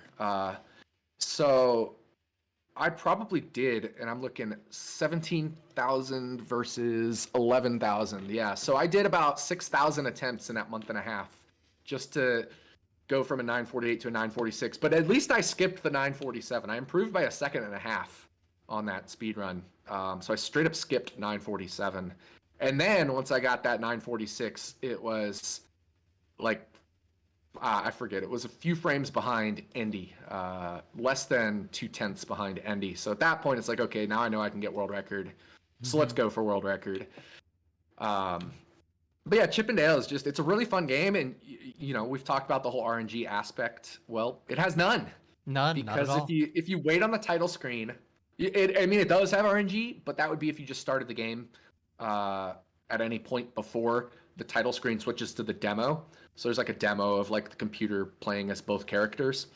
Well, it turns out once that demo starts, the RNG cycling stops. So it always gives you the same patterns. And it turns out those patterns are really favorable for the speed run. The only thing that isn't optimal is the Zone B boss kill. There is a Zone B pattern for the spaceship boss that'll give you a about 1 second faster pattern. I think it's 56 frames optimally. And so you can save about a second there, but then you have to contend with all the other RNG, and you absolutely throw some of it back away because, for example, in Zone H, there's a crab we can despawn. Well, typically you won't be able to despawn that crab unless you get very lucky with the RNG pattern, so you'll have to lose time there going under and around the crab. So you'll throw some of that second back. There's a couple other spots where a couple different enemy patterns change, and so you just end up throwing a little bit of that time back. So it doesn't end up being a full second of time save anyway. It ends up only being about half a second. And it only happens once every 20 or so runs that you get out of Zone Zero anyway. So it's just not worth it.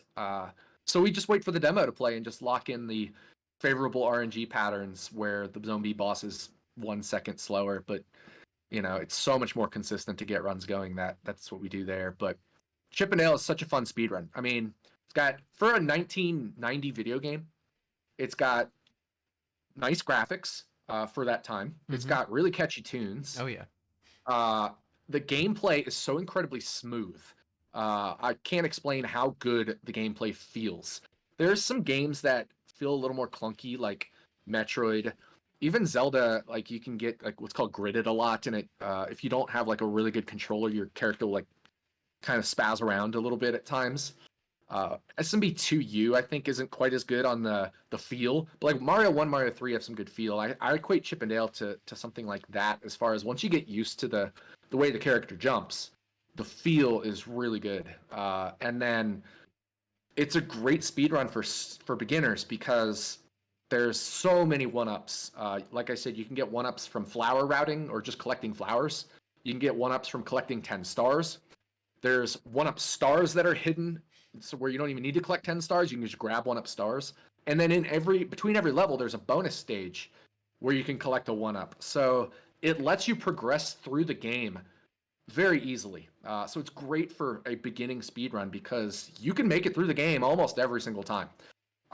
And it's only 9, 10, 12 minutes long if you're starting out for a speedrun.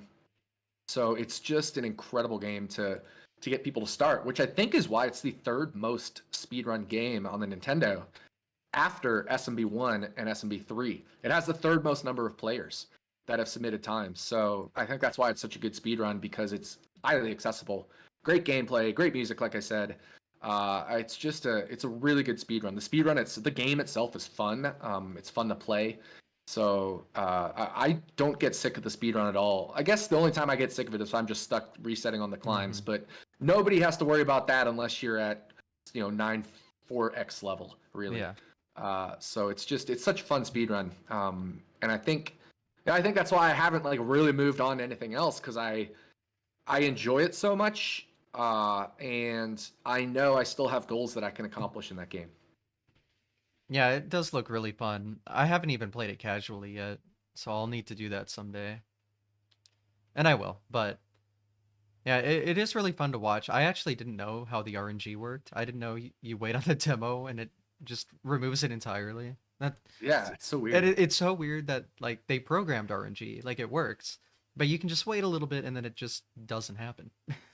Yeah, I That's tried that so with other interesting. games, and it hasn't seemed to work out. No. So, yeah. And then there's always been this thought in the back of my mind, like, well, what if we're able to find a way to get that B boss pattern more Hmm. frequently? Kind of like the SMB3 manip, Hmm. the early hammer manip. Like, is there something we can do for that? Or anything like that, where maybe there's a few frames where we can start on and find a window where we get that pattern like 3 out of 5 frames or something, but I don't necessarily think the RNG works like that. So we haven't even figured out how the RNG works still. So if we ever figure out how the RNG works, maybe there will be a day where we can get that pattern more frequently, and then maybe we can figure out how to link it with some other patterns. But that all seems pretty far fetched for now. Mm-hmm. There's still at least 2 seconds that humans can save with just perfect gameplay. Now, I don't think humans will save both of the full 2 seconds, but there's definitely a second that can be saved. Yeah, it's crazy how like optimized it is too. Like it's almost like SMB1, you know, like that technically has like half a second. This runs Yeah, twice as long. It has like a second. yeah, So yeah. it's like just as optimized. And then how many like frame perfect stuff or and stuff like that is there?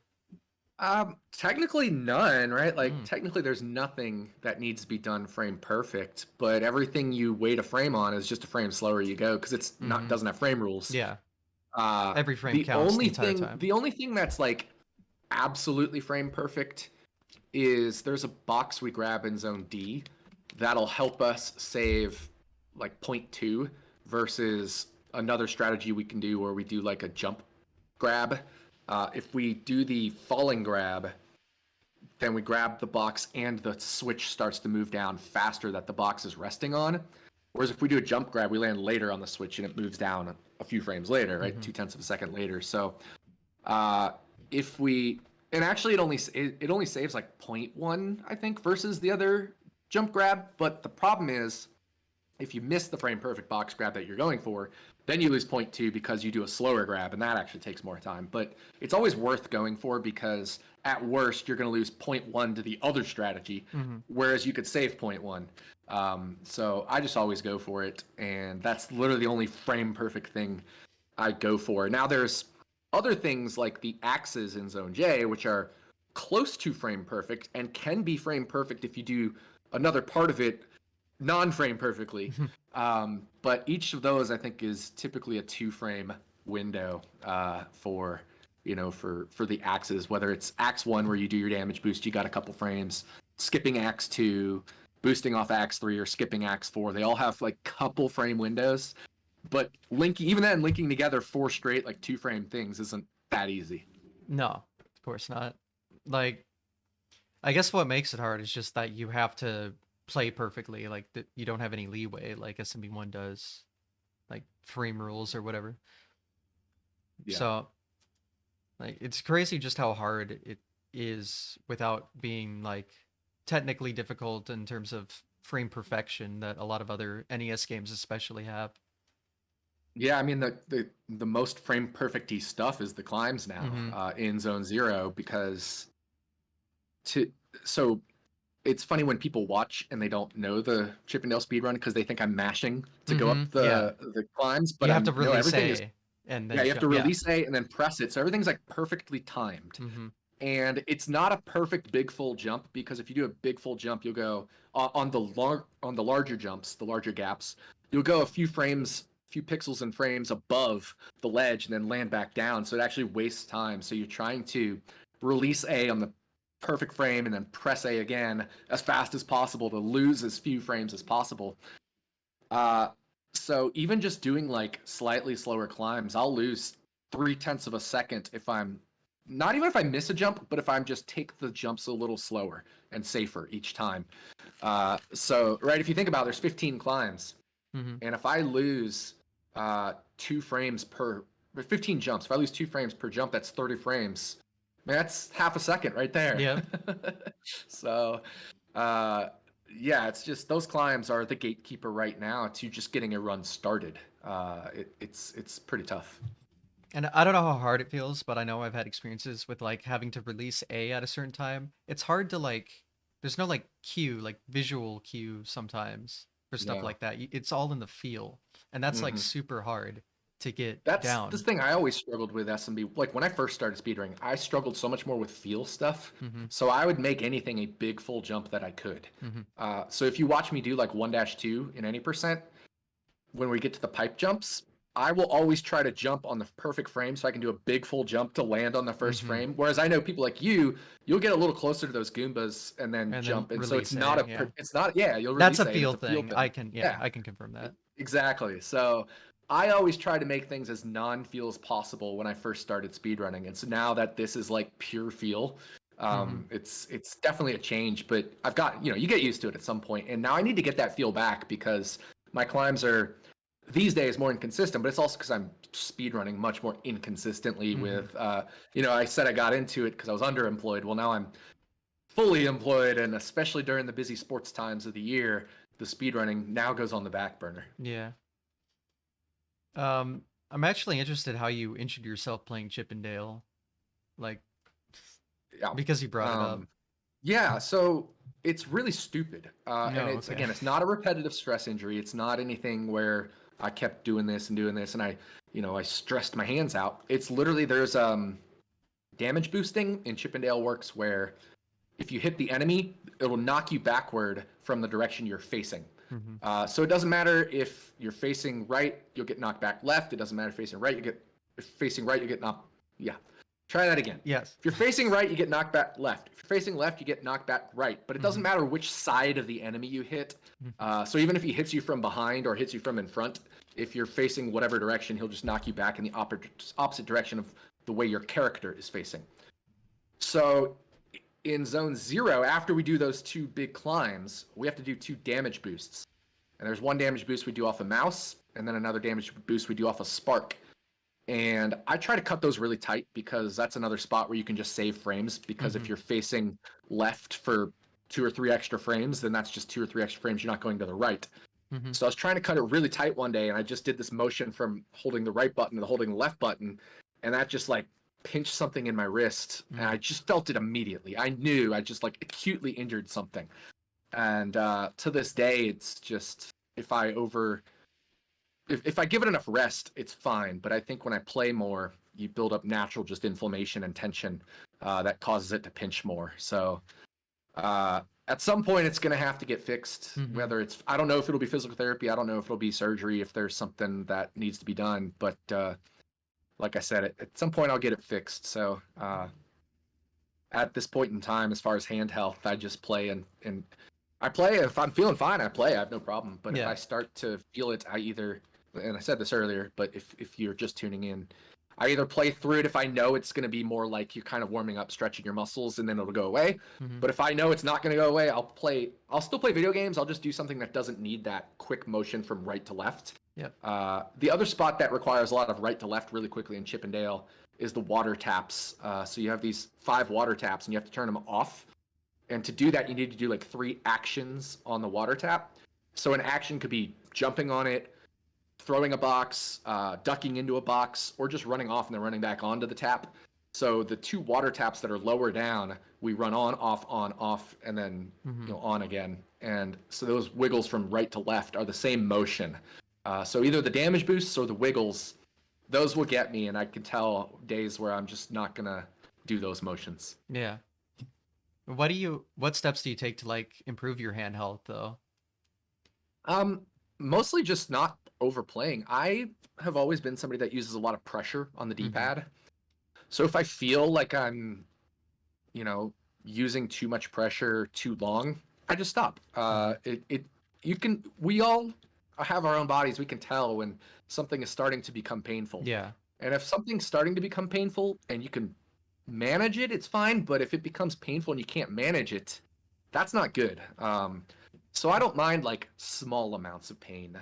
If it's like, oh yeah, I noticed that, but it's not anything. If it becomes like, ow, like this, if I'm just having a section where I'm just holding right, whether I'm playing Mario or Chippendale, I'm holding right. I'm literally just sitting there holding the right button. There's nothing else to do. And it's hurting. That's time to stop, right? Yeah. Yeah. So I don't do a ton. Like I'm not like a big stretcher. I don't Mm. do all these like hand exercises, which I fully advocate for. It's just not something I tend to do because I'm more like I don't even know when I'm gonna stream half the time these days. So I Mm-hmm. kind of just go live and then I'm like, okay. But for me these days, part of my hand health is just I don't stream as much as I used to. Mm-hmm. So there's that. I don't game as much as I used to. I will more now that NFL season is over. But even then, it's just one of those things where if I just feel pain, make a mental assessment of like, is this pain that is more like warming up pain or more like you can play through it and then it'll go away? Or do I make the assessment of this is pain that is going to persist? Then I stop. Mm-hmm. Yeah, I know I mentioned it earlier, but yeah, I don't do stretches either. I'm very similar to how I know, oh, recognize pain and then try to avoid that. But Exactly. yeah, there's always anything else you can play. There's tons of other things that Oh require yeah. tons of other actions that maybe aren't so hard. But yeah, I Yeah, I definitely need mean, to figure out the whole stretching thing because yeah, I just don't want to get to a point where I might screw something up and then it's permanent. You don't want that exactly. because then you can't do that ever again. And you don't want Exactly. that if it's fun. Yeah, exactly. If you're a speedrunner, a gamer in any way, shape, or form, not just speedrunning, Hmm. you can't overdo it because you're going to shorten the amount of time you have to do that. So while it may benefit you in the short term to grind this record out or grind this thing out or accomplish this goal competitively or any other way, or even just for streaming goals, it's not going to help your longevity. And Hmm. you know, 10 years from now, are you still going to want to be able to play video games? 20 years from now? Yeah, I know I'm going to want to. I'm 40 and I'm not ready to give up video games anytime soon. So, Hmm. just definitely think about your hand health. I think it's super important. And I'm lucky because I have so many other games I can play, not just the ones we've talked about, but I mean, I've speedrun Marble Madness at a high level. I like to speedrun Tetris in whatever way, shape, or form I can. Not very good at that game. Mickey Mouse Capade, I've speedrun. I've speedrun Marble Madness, I think I said. There's ice hockey. I hold the Mm. world record in that one. That's fun. So there's a whole bunch of stuff that I can play or speedrun or do, and it doesn't have to just be on the controller. I could switch to a keyboard game, and that'll save your hand health as well. Hmm. So yeah, just it's all about not overdoing it. That way, if you got a lot of games, if you got a lot of different games you can play, certainly helps because then you're able to rest your hand in whatever way, shape, or form you can just by switching up. Even if it's on the same console, same controller, I can just move from Chip and Dale to Tetris and rest my hand that way Hmm. because Tetris isn't a game that requires me to have like a bunch of tension in my hands. Yeah. All At, about at the level I play it yeah, of at, I should course. say. Yeah. Although I think rolling has made it a lot Hmm. better for people as far as Yeah. Tetris, because in the hyper tapping days, I don't necessarily think that's the best for Yeah. people's hand health either. No, but they just like flick their fingers on the bottom like this. Yeah, I'm sure there's potentially some issue with doing this all day, Maybe and that's why they wear eventually. gloves. But it's not as bad on the hands as hyper tapping. Hmm. Yeah. Hyper tapping looks painful.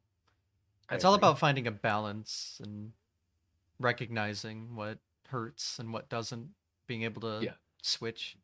Um, I don't think we talked about Chip and Dale currently though. Like you've Yeah. held the record eventually, right? Yeah, I You forgot. were I grinding totally about forgot to it. mention Yeah. that. Yeah. Wow, I forgot about that part. Yeah, so I did end up grinding that 456 or not 456, 946. 946. It's funny because those numbers are like in Yeah, the they same they range, they are the final same number. almost. Um, so I got that 946, and I was a few frames behind Endy. So then I passed Endy, and I was third place. Then I got another PB, but I tied second place to the exact frame. I tied Stans Hmm. to the exact frame, a 946.1. Yep. So you want to talk about my one frame history, and we Of mentioned that course. earlier. I had a couple of those in Chippendale. Well, that was one of them. Hmm. Tied stands for second, literally to the exact frame. And then finally, I got the Chippendale world record, but it wasn't a solo world record because I No. tied X-Ray to the exact frame. Hmm. So I got a 945.900, which exactly tied X-Ray to the frame. And part of me is a little not miffed about it in a bad way, but I took a safer strategy right before you enter Fat Cat because I knew I was on at minimum a PB pace and at minimum a 945 pace. I didn't know if it was going to be higher than X-Ray or faster than X-Ray, but I knew I was on a pace where if I just locked this run in, I was going to get a 945. Hmm. So there's an alligator or a crocodile, I should say, that Oh, 1 second.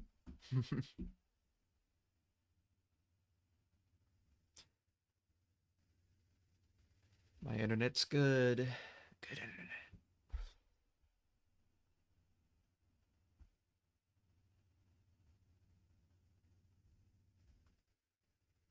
Oh, we're back. all right. Well, maybe not the stream, but I can hear you again. I don't know Yeah, why it's been such a pain in the ass today. it is what it is. Yeah, Looks nothing like you it's can trying to come do. back. Yeah, yeah, it's back online. All It right, just does cool. it where it cuts out for like 10 seconds and then comes back, but it's annoying because it stops everything. All Yep, right, it's so all you were good. talking about alligators before Yeah, it so cut out. there's a crocodile that blocks Fat Cat's door. Fat Cat being the final Mm-hmm. boss. I knew it was a 9:45 pace. I didn't, like I said, I didn't know if it was faster than X-Ray, slower than him, right around him, whatever. But I knew if I locked this run, I was going to get a 9:45, Mm-hmm. which is a new second barrier for me, and would have been the second person ever to do that. Yep. So instead of going underneath the crocodile, you can do a little drop down that wastes one frame. Uh, you can drop down and go under the crocodile. If you don't do that drop down within like a couple frames of perfect, the crocodile's tail will whip you and kill you. So instead of taking that chance of where I'm, on my fastest pace ever and I'm a little not nervous, but like just don't want to throw away the run in Mm-hmm. case I accidentally mess up a little bit. And those drop downs are not the easiest thing in the world to do because you're holding right and then you have to press down an A and do it pretty quickly. Mm-hmm. And sometimes the diagonal will miss. Or you'll mistime it instead of holding down and then pressing A, you'll hold down and let go of down and press A, and you'll do a little jump, and then you'll jump right into his hat that he throws at you. So instead of just risking that and missing it, I decided to jump over him, and what that does is you'll brush up against Fat Cat's door and lose like 3 or 4 frames. So instead of losing 1 frame, I decided to lose 3 or 4 frames and get into the door there. Yeah, I mean, you have to lose 1 frame at minimum. So I Mm-hmm. lost like a net of 2 or 3 frames potentially and ended up tying X-Ray to the exact frame. But if I'd done the drop down, guaranteed I would have gotten world record, solo world record, because there's no way to do it slow enough. Because if I did it slow enough to get the 9:45.900, the crocodile's tail would have hit me. Mm-hmm. So I would have had world record if I had just done the faster strategy there and done it cleanly. But it is what it is. So Yep. tied world record. I got it. Mm-hmm. I got the world record, and it only took X-Ray about 5 weeks to beat my record again. I think maybe if not even that long. I don't remember the exact amount of time, but didn't have the record for very long. But since then, another player, Colombian player, I believe, yeah, Colombian player named Neithend, Neithend2 on Twitch, Neithend, has since set the 80% world record. So, like I said, X-Ray beat mine, and now Neithend just beat X-Ray's, and he took it all the way down to 9:45.06. So 2 frames away from 9:45 flat, and 3 frames away from a 9:44. Uh, so Neithend, myself, X-Ray, Endy, and Stans are the 5 players with 9:46 or less. And then Ireland of Ender is another player who's come on recently. He's a 9:47, and then there's a gap back to 9:49, where 3 other people have 9:49s, and so 9 players total have a sub 950. So still room out there for a 10th person to get sub 950 in Mm-hmm. Chippendale and become the 10th ever 94X. You're the first. You're the 10th 456. 456. Maybe you can become the 10th 946 or 94X. God, if I had time. No, I know. There's so many freaking games. Exactly. That's the problem with speedrunning is Yeah, you want to do all of them and you just at can't. the same time, and you can't. Yeah, Yeah. you always feel like you're dedicated to one thing, or you have to do this one thing now, and then you just never get to anything else. Exactly. It's hard to balance, and I It is. that's something I need to just improve on in general. But it's hard to figure that all out. Well, and everybody has a different like speedrun personality, I guess you could say. Mm-hmm. Like I'm a grinder. I grind games until I get my goal, Mm-hmm. and other people need to have a variety of games. They get burned out really Yeah, quickly and I easily. get burned out very easily. Yeah, yeah. So then they play a lot of different categories or different games altogether. And there's no right or wrong way to do it. It's whatever suits you. Mm-hmm. But for me as a grinder, not eventually being happy with my goal, and I don't get burned out typically. It's very hard for me to get burned out. I don't even necessarily think it's ever happened in speedrunning for me. I may be like, okay, I'm done with this, but not because I'm burned out, but because I feel like I've achieved what I wanted to and it's Mm-hmm. time to move on. But I can just grind and grind and grind and grind and grind. It doesn't bother me. And you need to grind to for all zones in Chippendale too, right? I've heard you've had some. you know, Dude, Chippendale sometimes All not. Zones is wild because uh I so I I prefer the 80% run. I think it's Hmm. great. And zones A, C, and E, they're while they're especially zone A is really fun if you do it Zone cleanly. It's Ace. just a straight A, C, E, Ace, GT Ace. Hi. Because we skip those zones in the any percent run. Hmm. But in the all zones run, we play all the zones. So we Hmm. play A, C, and E as well. Zone A is just this pure climb. It's just like 30 seconds of climbing, and it's so fun when you do it smooth. And Zone C, I used to hate because there's this one stupid kangaroo jump where you have to like jump in front of the kangaroo's tennis ball that he hits at you and then jump over it, and you got a really tiny window. But I've become pretty good at that, so now I really like Zone C again. And then Zone E has this electric fish boss, and it's like got this like wall that you have to like Minecraft your way through, and not a very fun level. It's Hmm. got a couple. When we talk about frame perfect stuff in Chippendale, it's the other level that has not frame perfect, but it has 2 frame window jumps if you want to do things optimally. You have 2 frame windows to jump over these bugs, and there's 2 bugs you have to jump over. Um, so that's not fun. But Indy's time when he set the record, 1939, was really good. Uh, but there was one thing already he missed the stuck in a plate axes, and then the other thing that was before a whole bunch of other strategies were discovered to go faster. Not necessarily discovered, but like kind of re-brought to the surface that like these are human viable strategies, not just TAS only strategies. One of them being faster axes, even faster than the original plate axes, but then just other like lots of little time saves here and there. And so uh, that was essentially 4 or 5 free seconds. When I say free, I mean, Hmm. very doable seconds for humans to do. And then there's still a handful of others that were harder to do. So I think the human sum of best in all zones is about a 12:29 or 12:28. And his time was 12:39. So there's, Hmm. a solid 10, 11 seconds that humans could improve upon. So when I was doing all zones, or sorry, any percent, if I had a bad zone 0, I could just switch to all zones because I couldn't really afford to lose time in any percent. But because there's a 10-second gap in all zones, I Hmm. could lose half a second or a second and go down to zone A instead of going to zone B on the map and then just switch it to an all zones run. So I did that. And then I had one day where I was like, all right, I'm just going to grind the record because I knew if I could just land a couple runs, they'd be records for sure.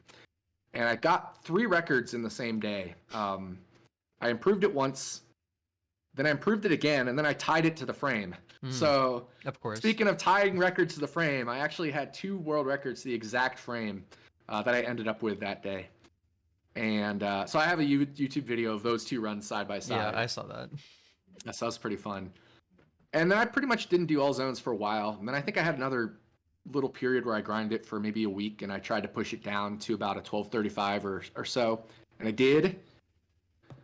But I was mostly just focused on any percent. So occasionally I do these like 1 or 2 week grinds where I try to push it down. And I think I got a 12:35, and then eventually I got a 12:34.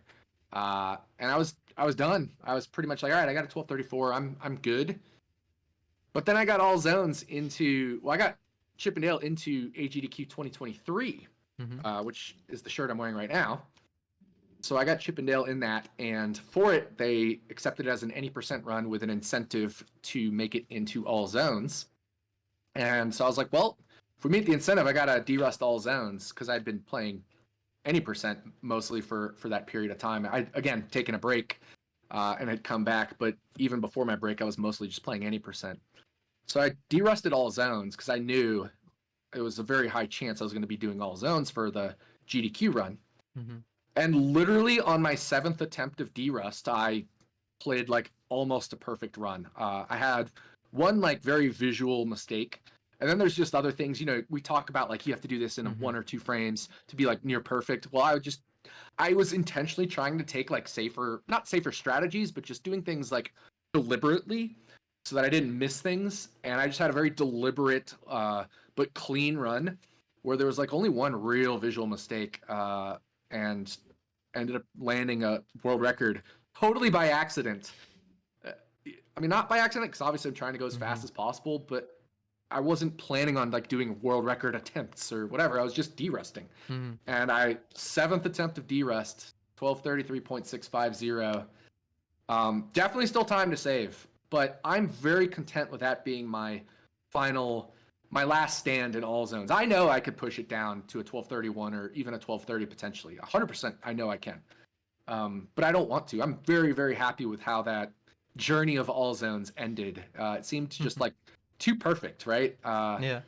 So yeah, it's just I'm very content with it. It's a very clean run, and I wasn't nervous. I knew I was on record pace, but because I had reset my splits, like I wasn't using my all zone splits. I set up brand new splits for derust purposes. Mm-hmm. So nobody knew I was on record pace except me. Mm-hmm. So I didn't tell chat. Nobody had any idea. Uh, and I tried not to play it off as like me being nervous or anything. I wasn't, but even then, you're still like focused, even if you're not nervous. So I tried to like keep talking to make it look like I wasn't overly focused on the run. Like even going into Zone J, I'm like, y'all ready to jam or whatever? My little thing where it's got really cool music in Zone J, just to like keep it lighthearted, just so people didn't realize how serious the run was. As soon as I hit that fifth one, I just popped the fuck off because I could not believe how just I couldn't believe that had happened on a D-Rust, and I just like kept everything cool, and I just knew I was going to get record. I don't know how. I just knew I was going to do it when I went into Zone J. I knew I was going to get the axes, and even after the axes, there's a lot of really tight stuff. Um, you have to jump right over a crocodile's face, and that jump is like you go and if you miss it by again a frame or two, you're going to either miss you're either going to jump too low and not get to the next ledge, or you're going to jump too late and he's going to hit you with his hat. And then there's another climb you have to do, and it's very easy to, again, short jump the climb or land too long and lose a couple tenths that way. Then there's a whole bunch of boxes you have to grab, and it's very easy to do a slow, incorrect box grab. Miss the acorn that regenerates your health. Damage boost the wrong way off of a weasel. There's a crocodile you have to jump over before the crocodile you go under. Both of those are really hard to do. There's so many things that can go wrong, but it didn't matter. I knew I was doing it. I knew that was going to be the run. I was confident. I felt good. I had zero doubt that I was going to finish that run out, and I did. So it was like the perfect way to go out from all zones. It's funny to surprise the viewers. Like, oh yeah, surprise! That was a world record, by the way. Nobody had any idea, and then chat's like, "What? Like, oh my god, GG!" Like they didn't even know how to react at first. Oh wow. It was so funny. Oh man, So yeah, that was so cool. I was so excited. sorry, I thought I But heard something. I think that's where my current PB stands as far as like any PB I've set lately. It's the most recent PB I've had. The only other one that I like, you know, I guess we haven't really talked about is Marble Madness. Oh, hold on. I have an interruption. I'm gonna just give me. Yeah, yeah.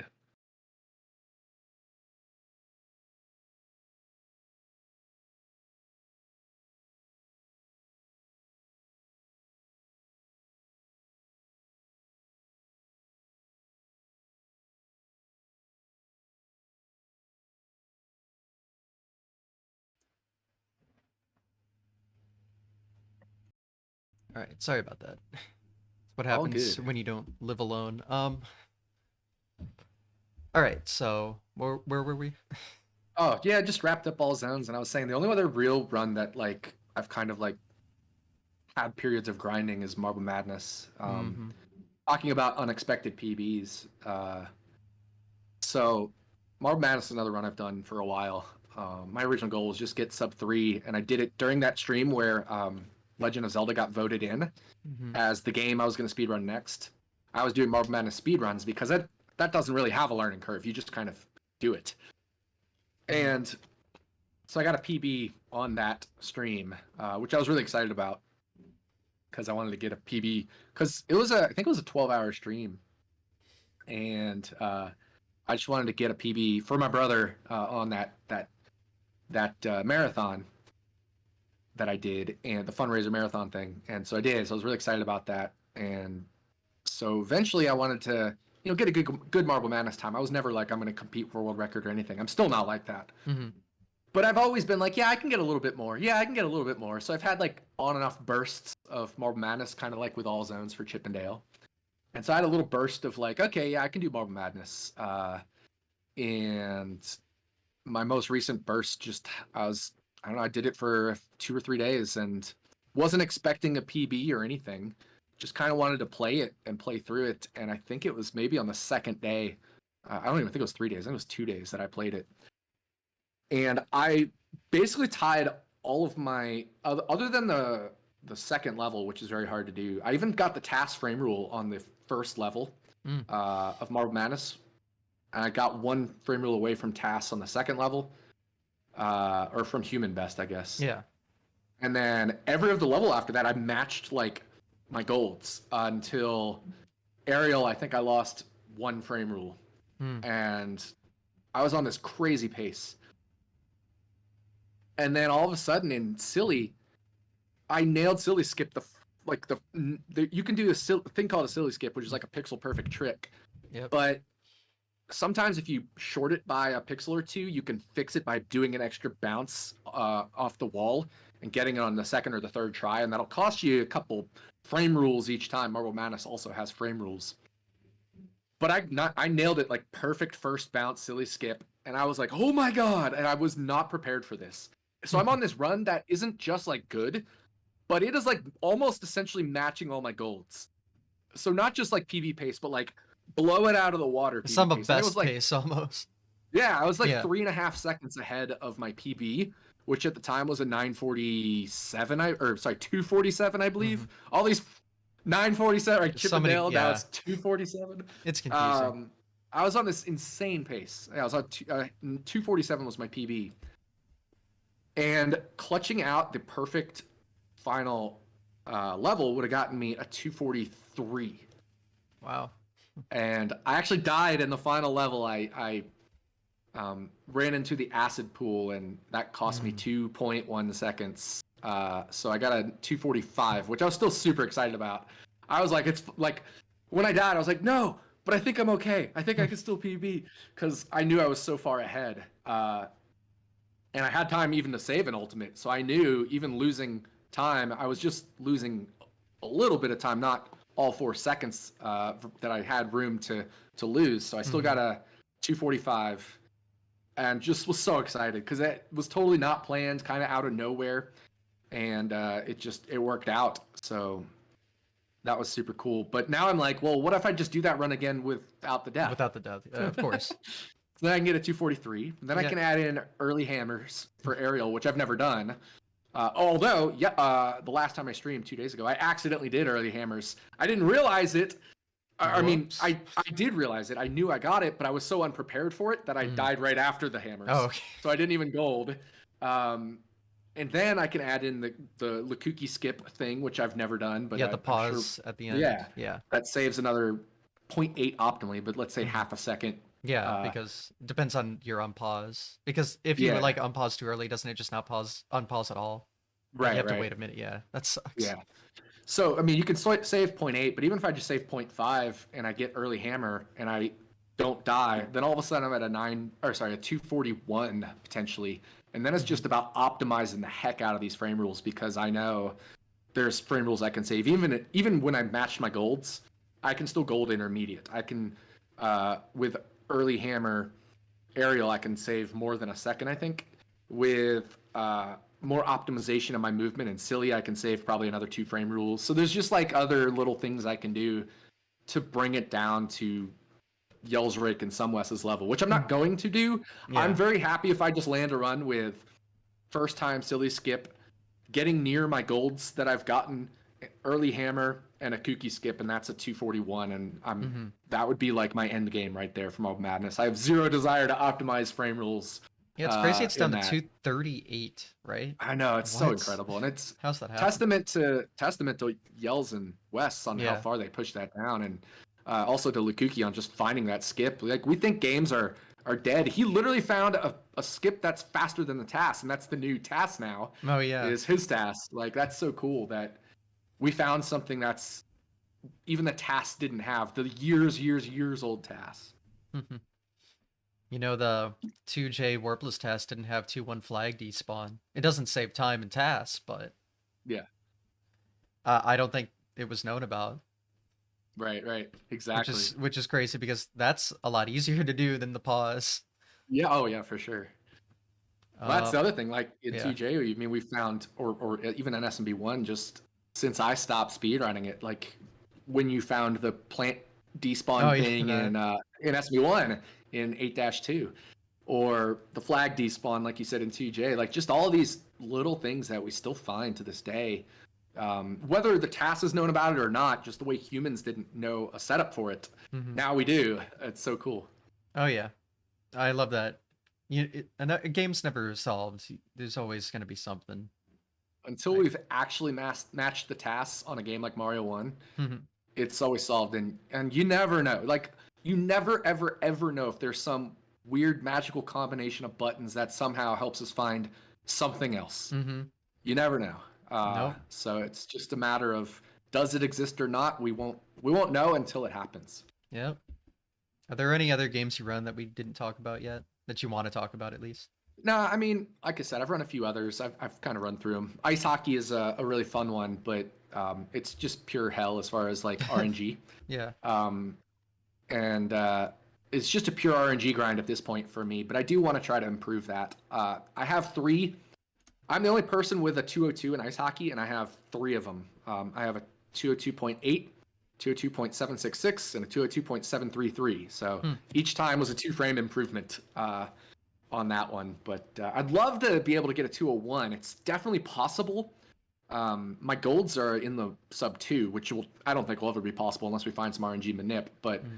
if I just get the perfect RNG and have the perfect execution, a 201 is possible. So I think that's something that eventually someday I could do, but it's not on my like must do list. Yeah. All right. I think we went over a lot of the history, which is cool. Yeah, yeah. Uh, what's your favorite speedruns to watch, not play, or even if you play it? I think that I love watching most NES speedruns. Hmm. I I honestly don't necessarily have a favorite. I enjoy a lot of the classics, and I enjoy runners who are passionate about those games. So I could watch Angry Lanks play Contra all day. I could watch Hmm. Arcus play Ninja Gaiden all day. I could watch, um, you know, Cool Kid play Mega Man or SMB2U all day. It's because, and it's not that I want them only to play those games. I love Yeah. watching all of these guys regardless. I hate pigeonholing people, but Hmm. when those people do play their classics, it's always fun, right? I mean, people love when Cosmic plays SMB1. People love when Supersonic plays a Sonic game or a Mario game because those are what he's known for. It doesn't mean we don't like watching people play their other games, but I will always get into watching people play their classics. Hmm. And then I stick around and watch them no matter what else they play. But I just love watching typically NES speedruns because that's what I grew up with. Yeah. I didn't have a Super Nintendo. I didn't have a Genesis or a GameCube or any of that stuff. A 64. I went from SNES or sorry NES to PS1, PS2 to pretty much nothing after that. I had a PS3, but again, it was all sports games that I was playing at those times. So NES classics, I will watch any NES speedrun that I can. It's just so fun. So Yeah. I don't necessarily have a favorite, but typically I gravitate towards the NES classics, the ones I had growing up, or the ones I at least knew about growing up that even if I didn't have them, I could go to my friend's place and he'd have them or anything like that. So, yeah, I love the NES classics. Yep. They're definitely really fun to watch. Very popular too on SRC. Yeah, for sure. Obviously, there's a lot more modern things that have filled up a lot of the space on the top of the list of must plays, but there's something about NES where they're like so simple and pure, but can Yeah. also be destroyed because, back then they didn't know quite as much as they do now. Right, Very exactly. limited hardware. So the things people can pull off in certain games is just. And then it's always like a lot of NES games are full of frame perfect bullshit or something. Yeah, oh yeah.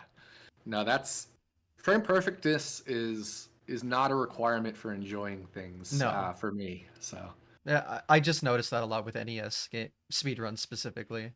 Oh yeah, definitely. There's definitely a lot of frame perfectness. Like I don't even want to know how difficult the Mega Man 1 and Mega Man 2 speedruns are, as far as some of the things they pull off in those, because those seem like ridiculously crazy hard, tricks and stuff to pull off, and just having to do them again and again and again and again Hmm. seems just crazy. Actually, when you were talking about Marble Madness, I was thinking I did it for fun a little bit. I have like a sub 4 or barely. Like I didn't do it any serious, but doing the D-pad as like your main source of movement is really hard compared to like other games, Yeah, especially with diagonals and having it all registered properly. I yeah, find that all really difficult, so it's insane when people are actually good at that. yeah, exactly. It's certainly a different style because Mario, we're just Yeah. 80-90% of it. Honestly, we're just holding right and B, Mm-hmm. it's timing our A presses. Other than when you get to the tricks, and the tricks most often come down to A or B button stuff, a little bit of left and right stuff depending on the specific trick. Mm-hmm. So it's a lot of timing those buttons, whereas Marble Madness isn't necessarily about timing specific presses. It's just about being very fluid and still precise, but also fluid in your movement on the D-pad, which is a very different way of speedrunning. Oh yeah.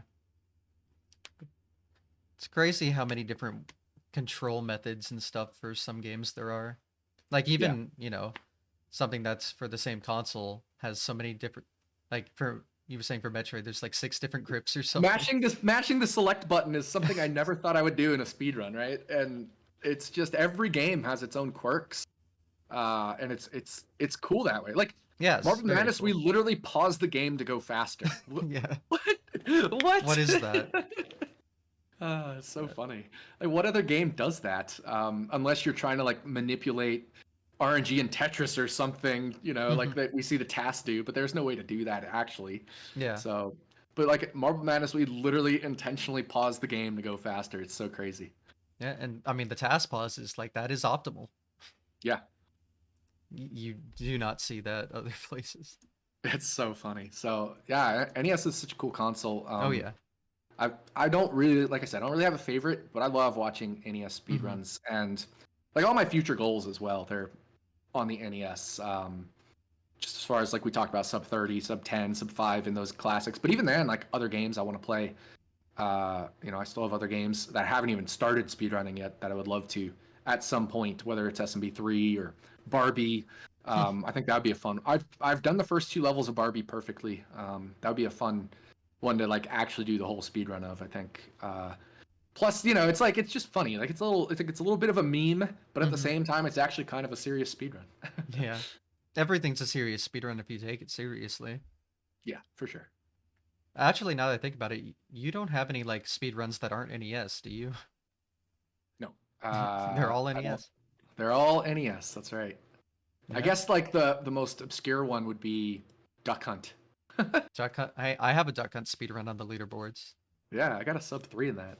I did it once as a meme because Yeah, someone yeah. wanted me to, but that was like 2018. But my I name is do. on I the mean, I do leaderboard. have a. Since then, I do have. It's somewhere back there. I have a Super Nintendo. Ooh. So I'd love to, someday put up maybe an All Stars time or two. Uh, just run some other Super Nintendo games as well because there's some good ones out there Oh that yeah. I would go over to my friend's place and play Super Nintendo occasionally, but I never like really got into Super Nintendo. And a lot of times when I did, it was Mario Kart or Mhm. like FIFA Soccer 94 or something. So not like really speed runnable games, I guess. I mean, I guess Mario Kart is in terms of time trials, but I'm talking Mhm. like platformers Yeah. or those other types of games. I think it'd be fun to like not speed run Chrono Trigger, but at least like play through it, that kind of thing. So Yeah. I could see myself doing a few Super Nintendo speed runs before my speed running days are up. Well, plenty of time, right? Once you're a Exactly. speedrunner, always a speedrunner. I'm only 40, so I've Yeah, got another see? 40 years left of speed running in me. Yeah, exactly. It'll never end. That's right. Can you imagine just being 80 years old and still just like grinding out Chippendale runs? I'd probably do that. That's the future we're going towards. That's right. I want to see it. Maybe Oh yeah. I I have a feeling I might be doing something like that by then, honestly, if my Yep. hands still work. It's a good thing I've hoarded a bunch of NESs. I have, I think, 5 NES consoles now because, it's not going to be any easier to come by those consoles as time passes. Yeah, it's why when I buy a new console, I get it all modded. So, and then if it'll need repairs, I know where to send it. My AV Famicom is modded and I've never used it. Because I don't know, Really? like, maybe I'll have to get, like, you or somebody in our group of friends who has done all that. It's modded, but, like, I don't know how to set it up for streaming. Like, what I need, Oh, like, what okay. cables I need, what capture cards I need. Oh yeah, Especially specific to my TV and stuff, because I've got this really nice PVM, uh, and it's got all the options available. So I just don't know what I need to do as far as setting up my AV Famicom, and then like being able to play 2J on that or mm-hmm. NES games on that. Like I don't know all the. I'm not a very like smart with electronics person, so Neither like am I, but that's like my one drawback as far as like a gamer. yeah, I don't no, I know suck when it any of comes to that. hardware. Like I have some friends that know like the perfect console to get, like the best revision because it has this GPU or whatever the hell. And I'm just like, you're saying letters and Yeah, words.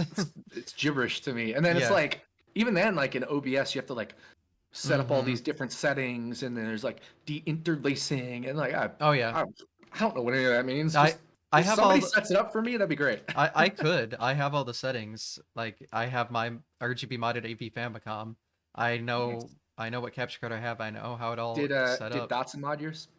Yeah, Yeah, okay, same. of course, So yeah. He's modded all of my stuff. nice. Yeah, he's awesome. Yeah, very good. And it modded my AV Famicom. I just haven't used it because, well, I've gone gotten enough use out of the NES, but I'd love to have a nicer looking stream because I have the equipment for it now. You As do. far as the hardware, I just need the cables and the capture cards and the know-how, which I don't have. Yeah, the more I've speedrun, the more I realize I am kind of like a quality nut. So I try to get all the RGB stuff, make sure the sound is good, Yeah, yeah. make sure I'm I, not I dropping a definitely shit ton of frames. I definitely like getting my sound and visuals lined up on stream. Mm-hmm. Um, it when I watch my stuff back and they're not, it bothers me. Yeah. And I had like a PB or two in there where they weren't for some reason. I didn't. It must have been a while since I streamed, and I didn't realize I changed the setting or something. So I got it after that. I got it all lined back up again, and so now, like I know, because I very often will whistle along to the music or hum along to the music, and You want to I be in can tell when sync. it's Yeah. yeah, I can tell when it's constantly like a tenth or two behind, or a tenth or two ahead of the gameplay sound, or when the gameplay sound doesn't match the gameplay video. Like I always notice that stuff. So Yeah, I noticed it too, being a band geek all throughout school. I was a band geek as well. Hmm.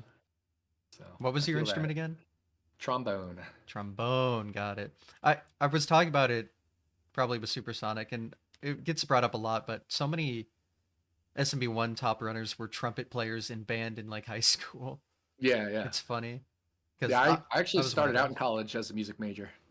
I was a music. I did music minor in college, but I eventually moved on to other things. But Nice. yeah, I mean, middle school, high school, and college, I played.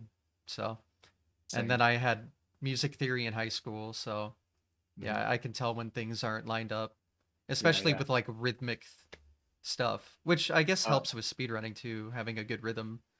And that's why like I can play by feel a lot better than maybe most people could. But yeah, if like mhm. there's some audio thing off. Like one thing I know is when I'm playing my console, I have to have no headphones on and listen to it through the TV because if I hear it through like my capture, it's desynced by maybe like point 0.1. I Yep. can't do that. I Same. cannot do that. Absolutely the same. It's It's even funny. So I had an audio cue. So in 8-1 of SMB1 at any percent, mhm. you got the 3 pipe jumps or whatever, like the classic thing. Well, I ended up switching the strategy from the classic stuff to depending on good beetle or bad beetle, which is for those who are not Yeah. versed in SMB1, it's basically in Mario, collisions are detected every other frame, and so the good or the bad beetle, it'll when you bop the first beetle in the level when you stomp on it, it'll either be 1 pixel to the left or 1 pixel to the right, depending on the frame of the collision detection. So when I check that beetle for good or bad, I will vary my SMB1 any percent strategy in 8-1. And instead of doing the third pipe jump, I will straight up on bad beetle, I'll straight up skip doing the third pipe jump. I'll clear that pipe because then jumping over the Goombas is a 2 frame window, and I know I Instead of can hit frame that perfect, 100% of the the time. triple Yeah. one. Yeah. And so instead, I do a pipe jump instead of where you would normally jump over the Koopa and then over the plant at the end of 8-1. Mm-hmm. I will just run up to the 3 Koopas and just do a jump, a big full jump right in front of their faces onto that pipe and then do the pipe jump. Because Mm-hmm. I think that's really easy on that strategy. It gives you more room that way on Bad Beetle. And the big full jump is perfect timing with an audio cue. It's like da da da da da da da, right when I jump, Mm-hmm. it's da da da. But then I realized uh, that was for me with keyboard and console, or Mm. sorry, keyboard and emulator. It Yeah. worked out perfectly like that. Because then when I tried to explain it to somebody else, they were like mistiming it. So it was just like even that, like even just being off by 2 or 3 frames from that input lag Mm-hmm. is so different, and so it's really funny. So now I do it visually based when I'm playing it on console. Yeah. Like emulator sometimes has a few frames of input lag, or for me like 10 back in the Yeah, day. I don't know how I got a 457 back then on that. yeah. I was originally playing on the Mac one, and I think Mm-hmm. that had more lag as well. So Mm-hmm. you're right. I don't know how I did that, but eventually I switched over to Nestopia and PC and got it to the point where I was pretty consistently at 2 or 3 frames of input lag tops. But I could always tell if the computer was lagging, then my input lag would be more, and I Mm-hmm. have to like reboot the computer. Yeah. That's why I love playing on consoles. You just don't have to deal with emulator Exactly. bullshit and computer Yeah, exactly. bullshit. It's just like I know for SMB1 any percent or 2J any percent at this point, I'm just locked in the keyboard and console because I don't want to learn all the tricks on controller at this point. So if I ever came Mm-hmm. back to those, it would have to 100% be on console, or sorry, on emulator and keyboard. Mm-hmm. Yeah, Nistopia doesn't have much input lag, but the computer running it affects it greatly. I could like now I can play on I can hit FPG on my keyboard pretty consistently because Yeah, there's like no input lag because now I have a good laptop. yeah, But back then I had this shitty laptop. I remember it was SGDQ 2018. The reason I switched to console is because while I was there, I got to play on consoles, and I was like, "Oh yeah, this is so much better. I'm so much more consistent." But I didn't have a capture card, so I was gonna go home and be like, "Well, I'll have to go back to emulator." But Cosmic actually, I was like playing on how I used to play. Cosmic took my laptop and tried out how with my input lag, and he's like, "You're not doing this anymore." And he pulls out a Dazzle from his backpack, and it's like, "You were playing on console now." I brought this up when I did my like self interview in my like yeah, yeah. pilot episode, and I think Cosmic made a comment about why he gave it to me. It's so But funny. I just yeah, it's just funny like how bad it was. Like input like Oh such yeah, a big factor. sure is, sure Yeah. is. So here, what's your favorite speedrunning moment? That's a big Oh question. gosh, Yeah. my favorite speedrunning moment, like of mine or of anybody's. Both. Who cares? Um, I think my favorite speedrunning moment of mine. Oh God, it had to have been. There's a lot of good ones I've had. Yeah. It's so tough to pick. Like, what is your exact favorite one? If you can't come up with one, I can't pick favorites personally. I just know Yeah, that's it's like very a tough for me. classic question. Like, if it was But like absolutely had to pick one, it's probably my first 2J world record. Like my that first, pop off was pretty legendary. first like 2D retro Mario speedrunning main category world record. Mm-hmm. I think that has to probably be number one, even though I don't necessarily consider it number one because I have a lot of good ones. I think if Mm-hmm. I absolutely had to pick one, it would be that. I think my favorite speedrunning moment wouldn't be a moment, but it would be the day that Cosmic improved his 455. I got 2J world record, Oh yeah. to you, any percent world record fell with I Love Mario. CHX got Metroid any percent world record. Like four classic NES or FDS in 2J's case. Yeah, Four classic 8-bit Nintendo world record any percent, all any percent in the same day that has to was a be like the crazy day. has to be the coolest day in speedrunning I history forgot the for day, NES but I for know it was 8-bit. January 2020. Yeah. I just It forget the it day, but it yeah, was like a week after GDQ GDQ. as well, Yep. so we'd all been hanging out. Yeah, yeah, that was the last in-person one before the COVID too. Yep. Wow. It's funny. Yeah. I remember the last like GDQ memory was we went to the airport together. Yep. Yep. Yeah, it was fun. So Yeah, I that think was a that good was event. I really liked that one. definitely my favorite moment. And when CHX got it that night, it was so exciting because he was literally in the middle of that run, and I told him Cosmic got record because Cosmic And had he's gotten record right at the start of that run, right around the time he killed Kraid. mhm. And CHX was like, well, I have to do it then. Like you got it, I Cosmic have to got it, I have to do it. And that's the same run that was the world record run. mm-hmm. So like He in did it. his PV, yeah, like he did it. He clutched it out, and all the RNG came out perfectly. The missile drops happened, and he just nailed the end game.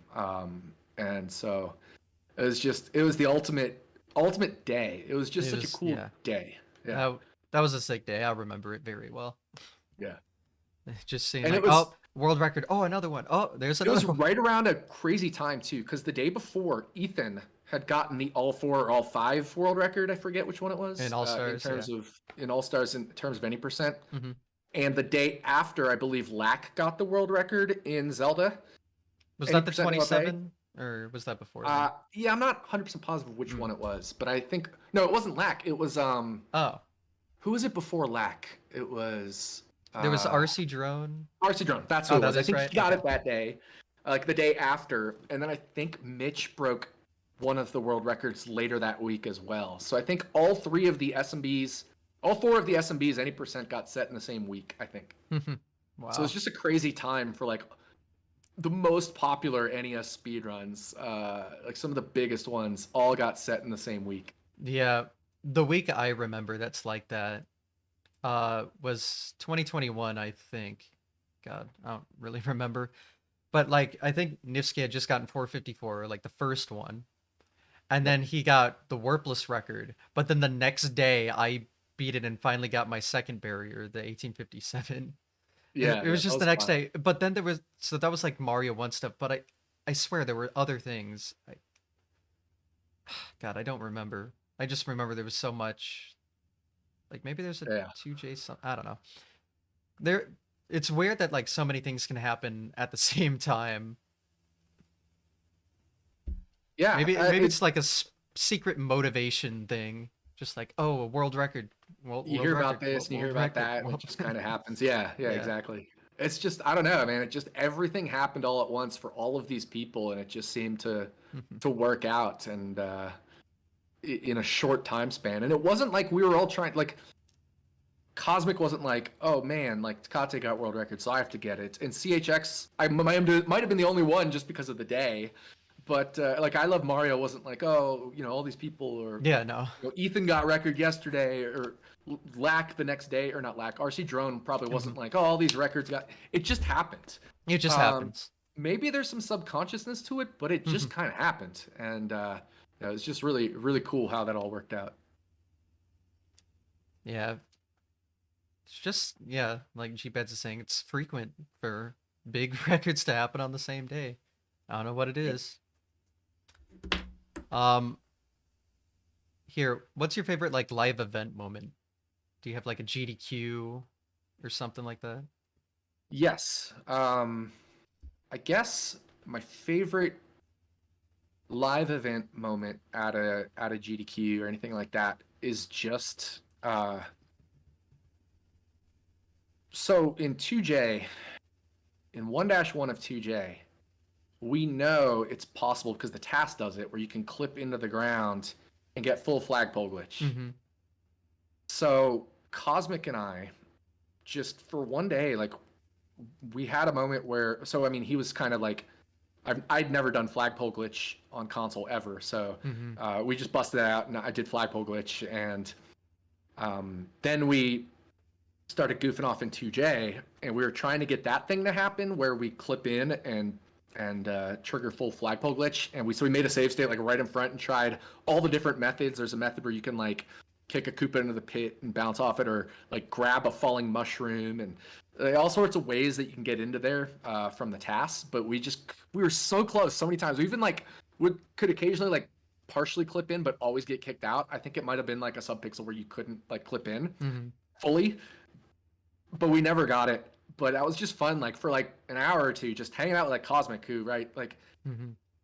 world record holder in SMB 180% at the time. Cosmic is just like hanging out with me, and like I know we're good friends these days and stuff, but like it's just so cool like looking back on it because I was I was good, but like I don't necessarily think I was like a big name in the speedrunning community or whatever at the time, Yeah. and it was really fun. And then we triggered this weird glitch. It was obviously a power pack glitch, but we Hmm. triggered this weird glitch where like uh all the enemies became the same enemy.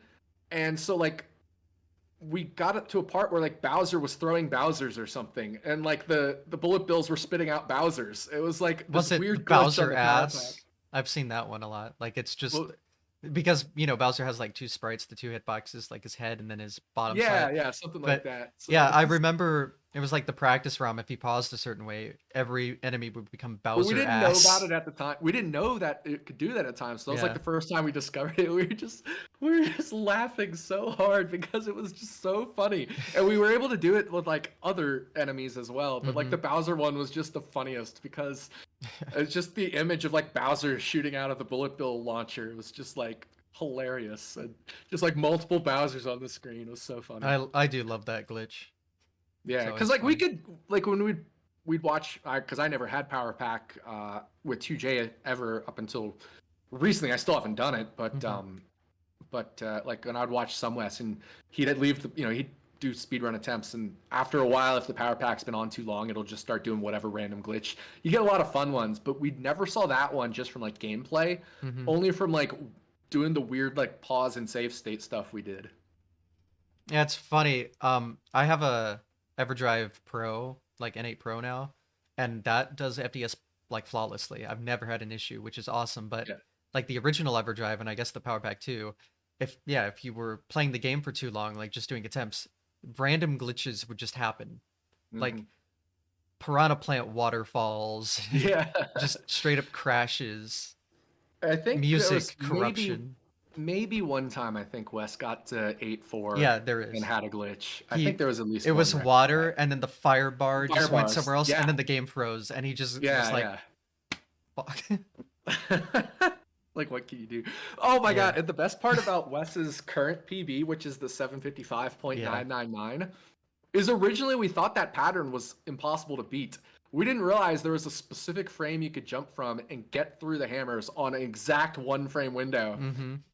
And I knew going in, I was like, he's got dash F or whatever it is. I was like, he's got the bad frame. He's screwed. He And knew then he it made it too. through, and I was Yeah. like, he knew too. He's like, oh, I'm screwed. And He's so he like, I just think jumped this and is made the it troll through. And pattern where it's impossible and he jumps, makes it through.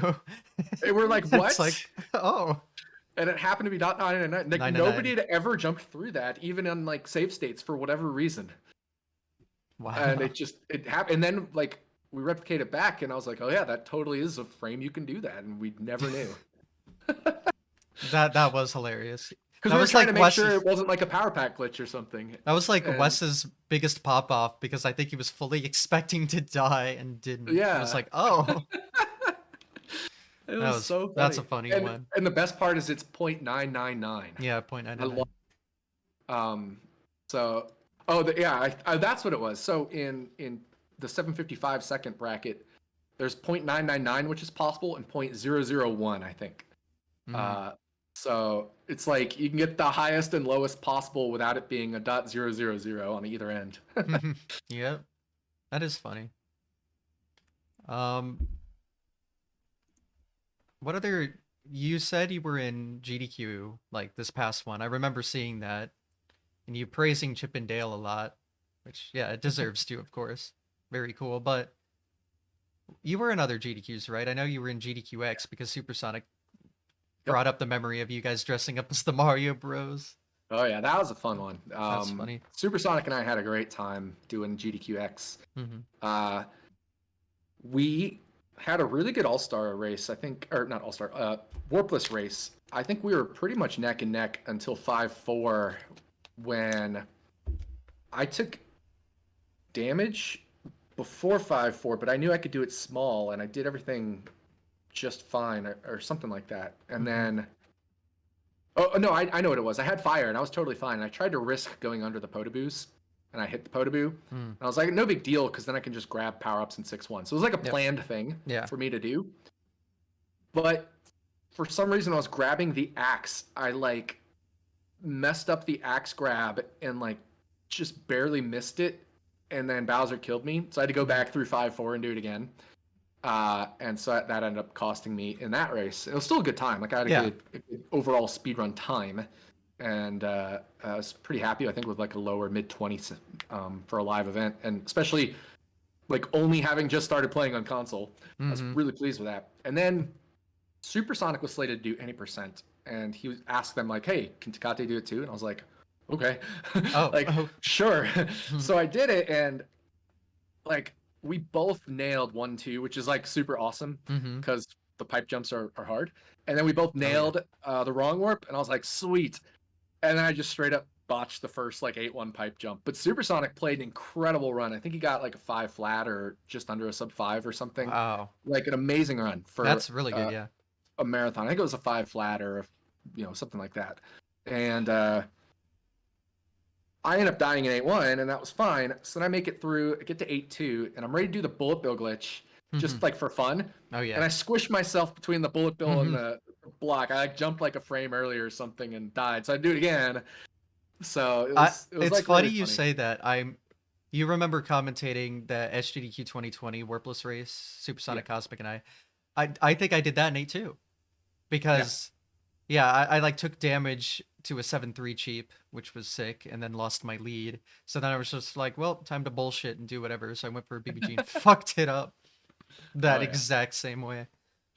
So that was fun. And then we dressed up Mario and Hmm. Luigi. He always did his Mario thing, so I was like, I got to do the Luigi just to to make it happen It because it'd be works fun. because you're the taller one, so Yeah, it was exactly, very fitting. exactly. So I did like Fire Luigi or whatever. I don't know. I did like just because I wanted to do the same like white overalls, so I just did the green undershirt. So it worked Hmm. out. No, Um, it was good. yeah, no, that was a lot of fun. So I did GDQX. That was my first live like GDQ or Yeah, live or live online. It doesn't event. matter. Yeah, Yeah, online I still consider live because you're still doing it yeah, live. yeah, yeah. But so it was like my first like main marathon. Was at TwitchCon GDQX 2019. I believe that was 2019. Um, and then uh, 2021, I had online AGDQ, and then 2023, this most recent one, AGDQ. Oh, there goes the internet.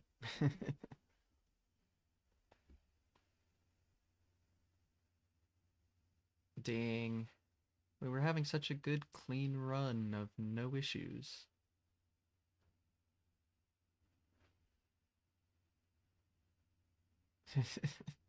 Hi. All right. God, yeah. That was like a solid amount of time without it going out. I was. Oh, whoa. Discord, like. There we go. All right. We're back. Yeah, I was just saying, like, oh, wow, we had a really good time of not having any issues. Nope.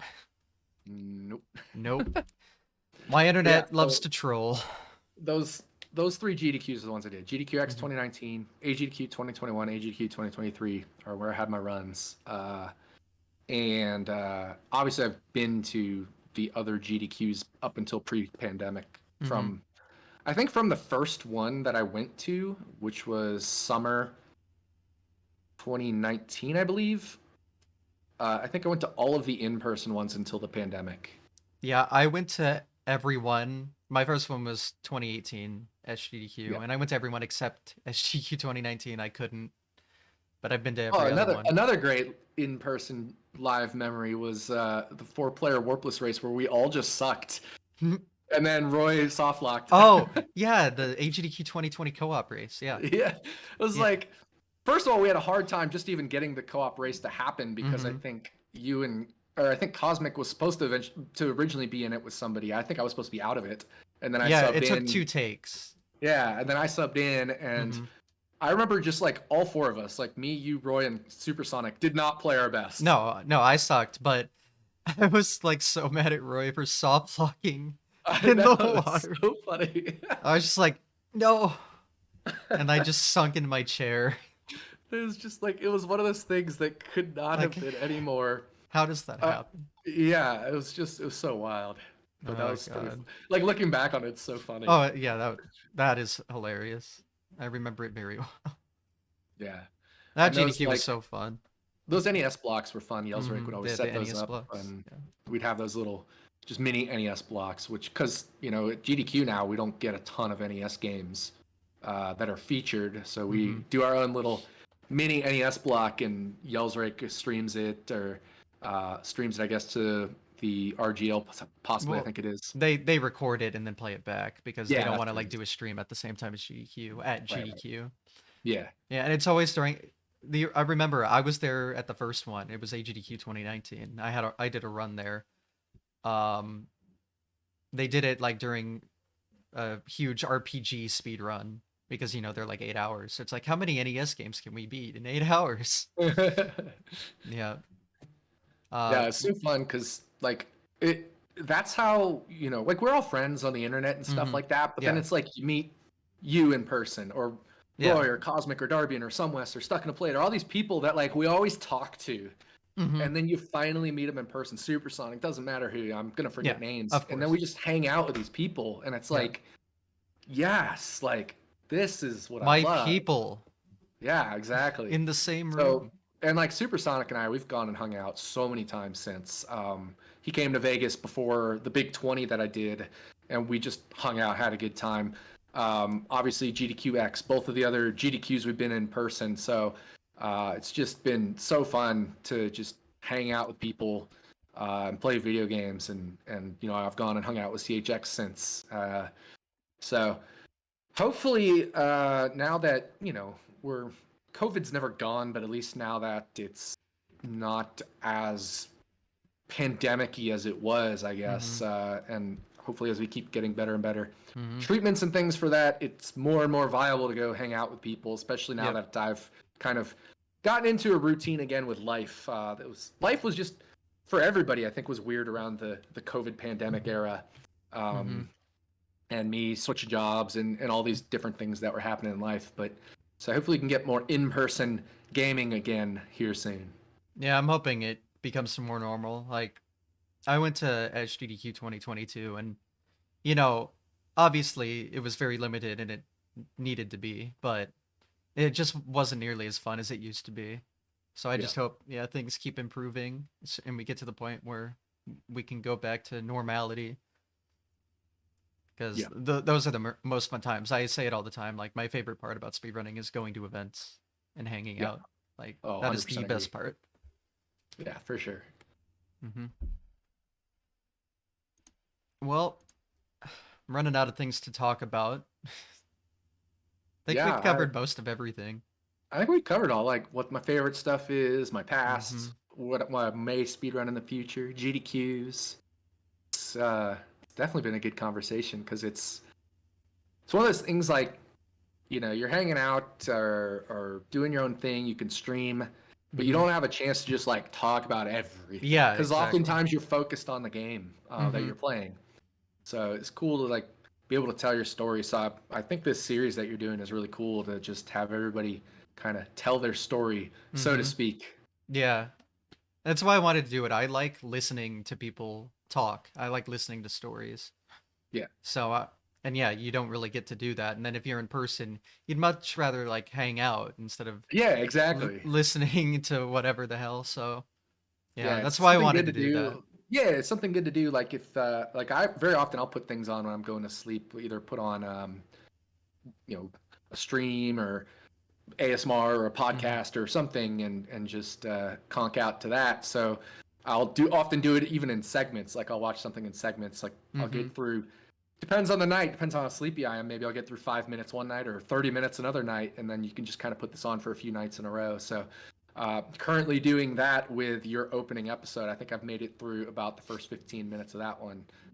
So gonna keep doing that with all of these because I think it's really interesting to hear each and everybody's story. Yeah, I'm excited to see how this series keeps going. How many people I can get to do this. Yeah, I mean, there well, are 52 weeks in a year, so potential for exactly. 52 And we've people a got at year. least 52 speedrunners out there, and At least. I'm sure plenty of them will be glad to do it, especially after put in the good word. Yeah. Maybe if we just promote it as much as possible and There we go. annoy people enough to the point where they're like, okay, fine. Yeah, exactly. All right, well, if there's any questions, I guess now is a good time to ask away if the live chat would like to. I know So, you mentioned a little bit about future speedrun plans, but are there like any games you'd like to mention or like any like just future plans in terms of streaming or it doesn't just have to be like speedrunning a game. I mean, as far as streaming, I want to get back into like now that NFL season's always going to be hard for me with my job. But Yeah. when NFL season is not in season, that's the opportunity I have to stream. Hmm. So I want to like get back into several nights a week. It may not be Monday through Friday every night or whatever, but Yeah. uh, I think 3 nights a week would be ideal. I'd love to get things set up to where I can start using my Stream Deck that I've Ooh. bought like 2 years ago and have never touched. Uh, get my RGB modded stuff done. Like if I had like a cool, competent stream where I could get like regular time again, just regular schedule, Hmm. even if it was just 3 days a week, I feel like that would um, be more engaging because right now I just haphazardly stream, and so I'll have 10 or 15 people watching, which is great. I love it. I'm not worried about the view count, but Yeah. like it'd be nice to get back into the flow of things again now that I can, now that I'm kind of life has stabilized, so to speak. Yeah, definitely. I can help you out with the RGB stuff at least. Yeah, that'd be Like I don't know sick. what capture I'd love card that. you use, but as long as you have the TV and the like multi-out with I, the I probably need RGB. to even know like capture card stuff as well because all I use Mm. is the GV USB 2 right now, and Oh yeah, I'm that sure there's wouldn't. I things don't think that'll. that could do it. Yeah, I'm sure there's things out there that would make it a lot better. Yeah, I think they get a little pricey when you start wanting to use like I think the one I use is like fairly cheap for what it is because it can do composite S video component and HDMI and everything. And but Hmm. it was still like $200. Yeah, that makes So, sense. yeah, now obviously like if you're speedrunning you don't need to get all the fancy equipment or whatever, but if you want it to Hmm. look good, you got to fork over a little bit. So, Yeah, for sure. but yeah, I can definitely help you out with that. But I guess the only question is 455 soon. I think we heard a nice, maybe a low 56, but not a 55. Yeah, my only plans for S&P 190% are to do at this point the anniversary stream, Hmm. 5 year anniversary since I got my 456. I think that'd be fun. Just Yeah. maybe do like 12 hours of that or something on that day, if possible. I mean, I don't even know because that's going to be during NFL season, so Hmm. we'll have to see how things work out. But at minimum, a stream in the evening or something to celebrate that, if I can. Now, I do NFL stuff in the evenings during the week sometimes as well. So we'll just have to see. It may not be the same day, but it could be like the weekend before or the weekend after or day before or after. We'll just kind of have to see how schedule works out. But that's my only S&B 190% plans as of right Hmm. now. I don't have any plans to uh, even get a 456.8. Although Yeah. I think it'd be nice because I know I played You, a 456.8. I of just course. got the lag frame. So But I mean, you have um, nothing else to prove. You did like yeah, game exactly. pretty hard. Now, 2J Warpless though. Yeah, I like that idea. When's I, that? I would love to do that. That's Mm. actually definitely something on my radar down the road. I just need to. I think a big stepping stone to that would be to. Ooh, LB's awake. Would be to get the RGB modded stuff and get my. I actually have a copy of Lost Levels. Ooh. I don't know if there's a way for me to uh, get that from the disc onto. I guess I would need that like the Famicom disk system Yeah. thing Yeah. with my AV Famicom. then I could actually just play it like classically, like the way it's Classically. meant to be. So Yep. if I get an actual FDS to go with my AV Famicom, then I could play that. That'd be really cool. I for me personally, I prefer like the conveniency of EverDrives, but yeah, like Yeah, an for AV sure. Famicom connects to an FTS easily, so Yeah. that's all you need, and then you can do it the real way. Yeah, I mean, or I could do Power Pack EverDrive. I just Yeah, have like it doesn't matter, but I have a it's Power just Pack. I'm cooler. just it's more technical stuff that I'm Yeah. not skilled with. Like I don't even know how to play 2J on my Power Pack Hmm. because I've never set it up that way. Mm. Well, I've only had EverDrive, so I don't really know how the power pack works. Well, I have an EverDrive. I don't even know And which one this is. The oh, N8 or whatever. that's the super old one. Okay. With FDSs on EverDrives, like I was saying, that's where it has all the glitches that randomly happen. Oh yeah. Now I guess I don't know. I know there's like an EverDrive N8 Pro, and then there's Right, I have the right. Famicom version because I have an AV Famicom. I don't know if that matters or not, but I Yeah, I know have the no idea. Pro. I've never had a single issue with FDS games, Nice, and nice. Yeah. I'm so happy about that because 2J Warpless is long. I don't want to be in 7.4 and have something fuck up and be like, well, oh well. So I'm so Makes sense. glad whatever that glitch was fixed in the Pro release. Yeah, for sure. Well, anything you want to talk about that we didn't? Yeah, I mean, I guess the only other like, you know, speed run plans for Mario would be 2J, get my 754. Mm-hmm. Like that's the ultimate time for me. I want to get that 754. Yep. Maybe do the both endings again, just because I have that run hanging out there that I Yeah. screwed up in 8-4. Uh, and that might be it as far as SMB1 or 2J. Mm-hmm. 1900X. I got to get a Mm-hmm. 1900X in Warpless. Yes. I was on OX pace in my current PB, and I got hit by the fire bar in the water of 8-4. Yep.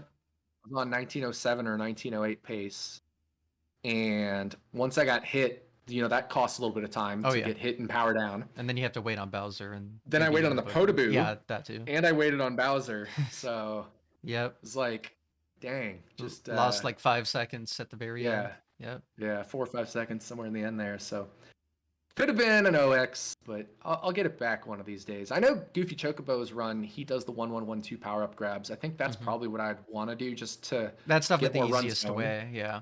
Yeah, so I probably would just copy his route and copy his notes and stuff like that and do that. So I Mm-hmm. mean, it's all the same once you get through 1-1 and 1-2 and World 1. It's all the same after that. Like you're back on Yeah. the traditional spreadsheet or whatever. It's just a matter of like seeing where I end up on that spreadsheet that works out best for me. I think an OX is pretty easy once you know how to read the spreadsheet, and definitely do. You can get like a 1903 doing 1-1-1-2. Like, Yeah, yeah, exactly. definitely do it that way.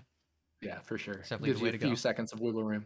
Yeah, like the other power grabs are for top level runs, and that's when you're doing all the fucking bullshit. Ugh. Yep. Oh yeah. All right. Well, feel free to self promote however you'd like. I guess we'll be wrapping up here. Yeah. So obviously I will be speedrunning on twitch.tv/Tecate. I don't do a whole lot with my other socials. I pretty much like YouTube. I'm not like, oh, I need to create content. I just Mm-hmm. upload my PBs. It's just a Yeah. spot for me to upload PBs.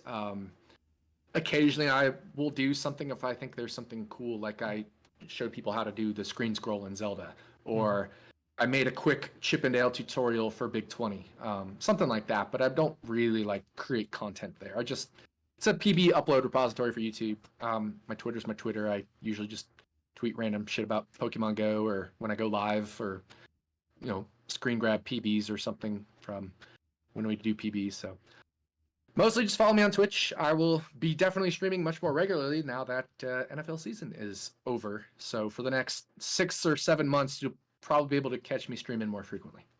All right. Well, thanks for coming on the show. This was a fun Yeah. conversation. Thank you for having me. It's been a very enjoyable series, and I'm looking forward to more. I appreciate it. All right. Have a good day, everyone. I'll obviously be uploading this right afterwards, so stay tuned for that and more episodes in the future, of course. All right. Have a good one.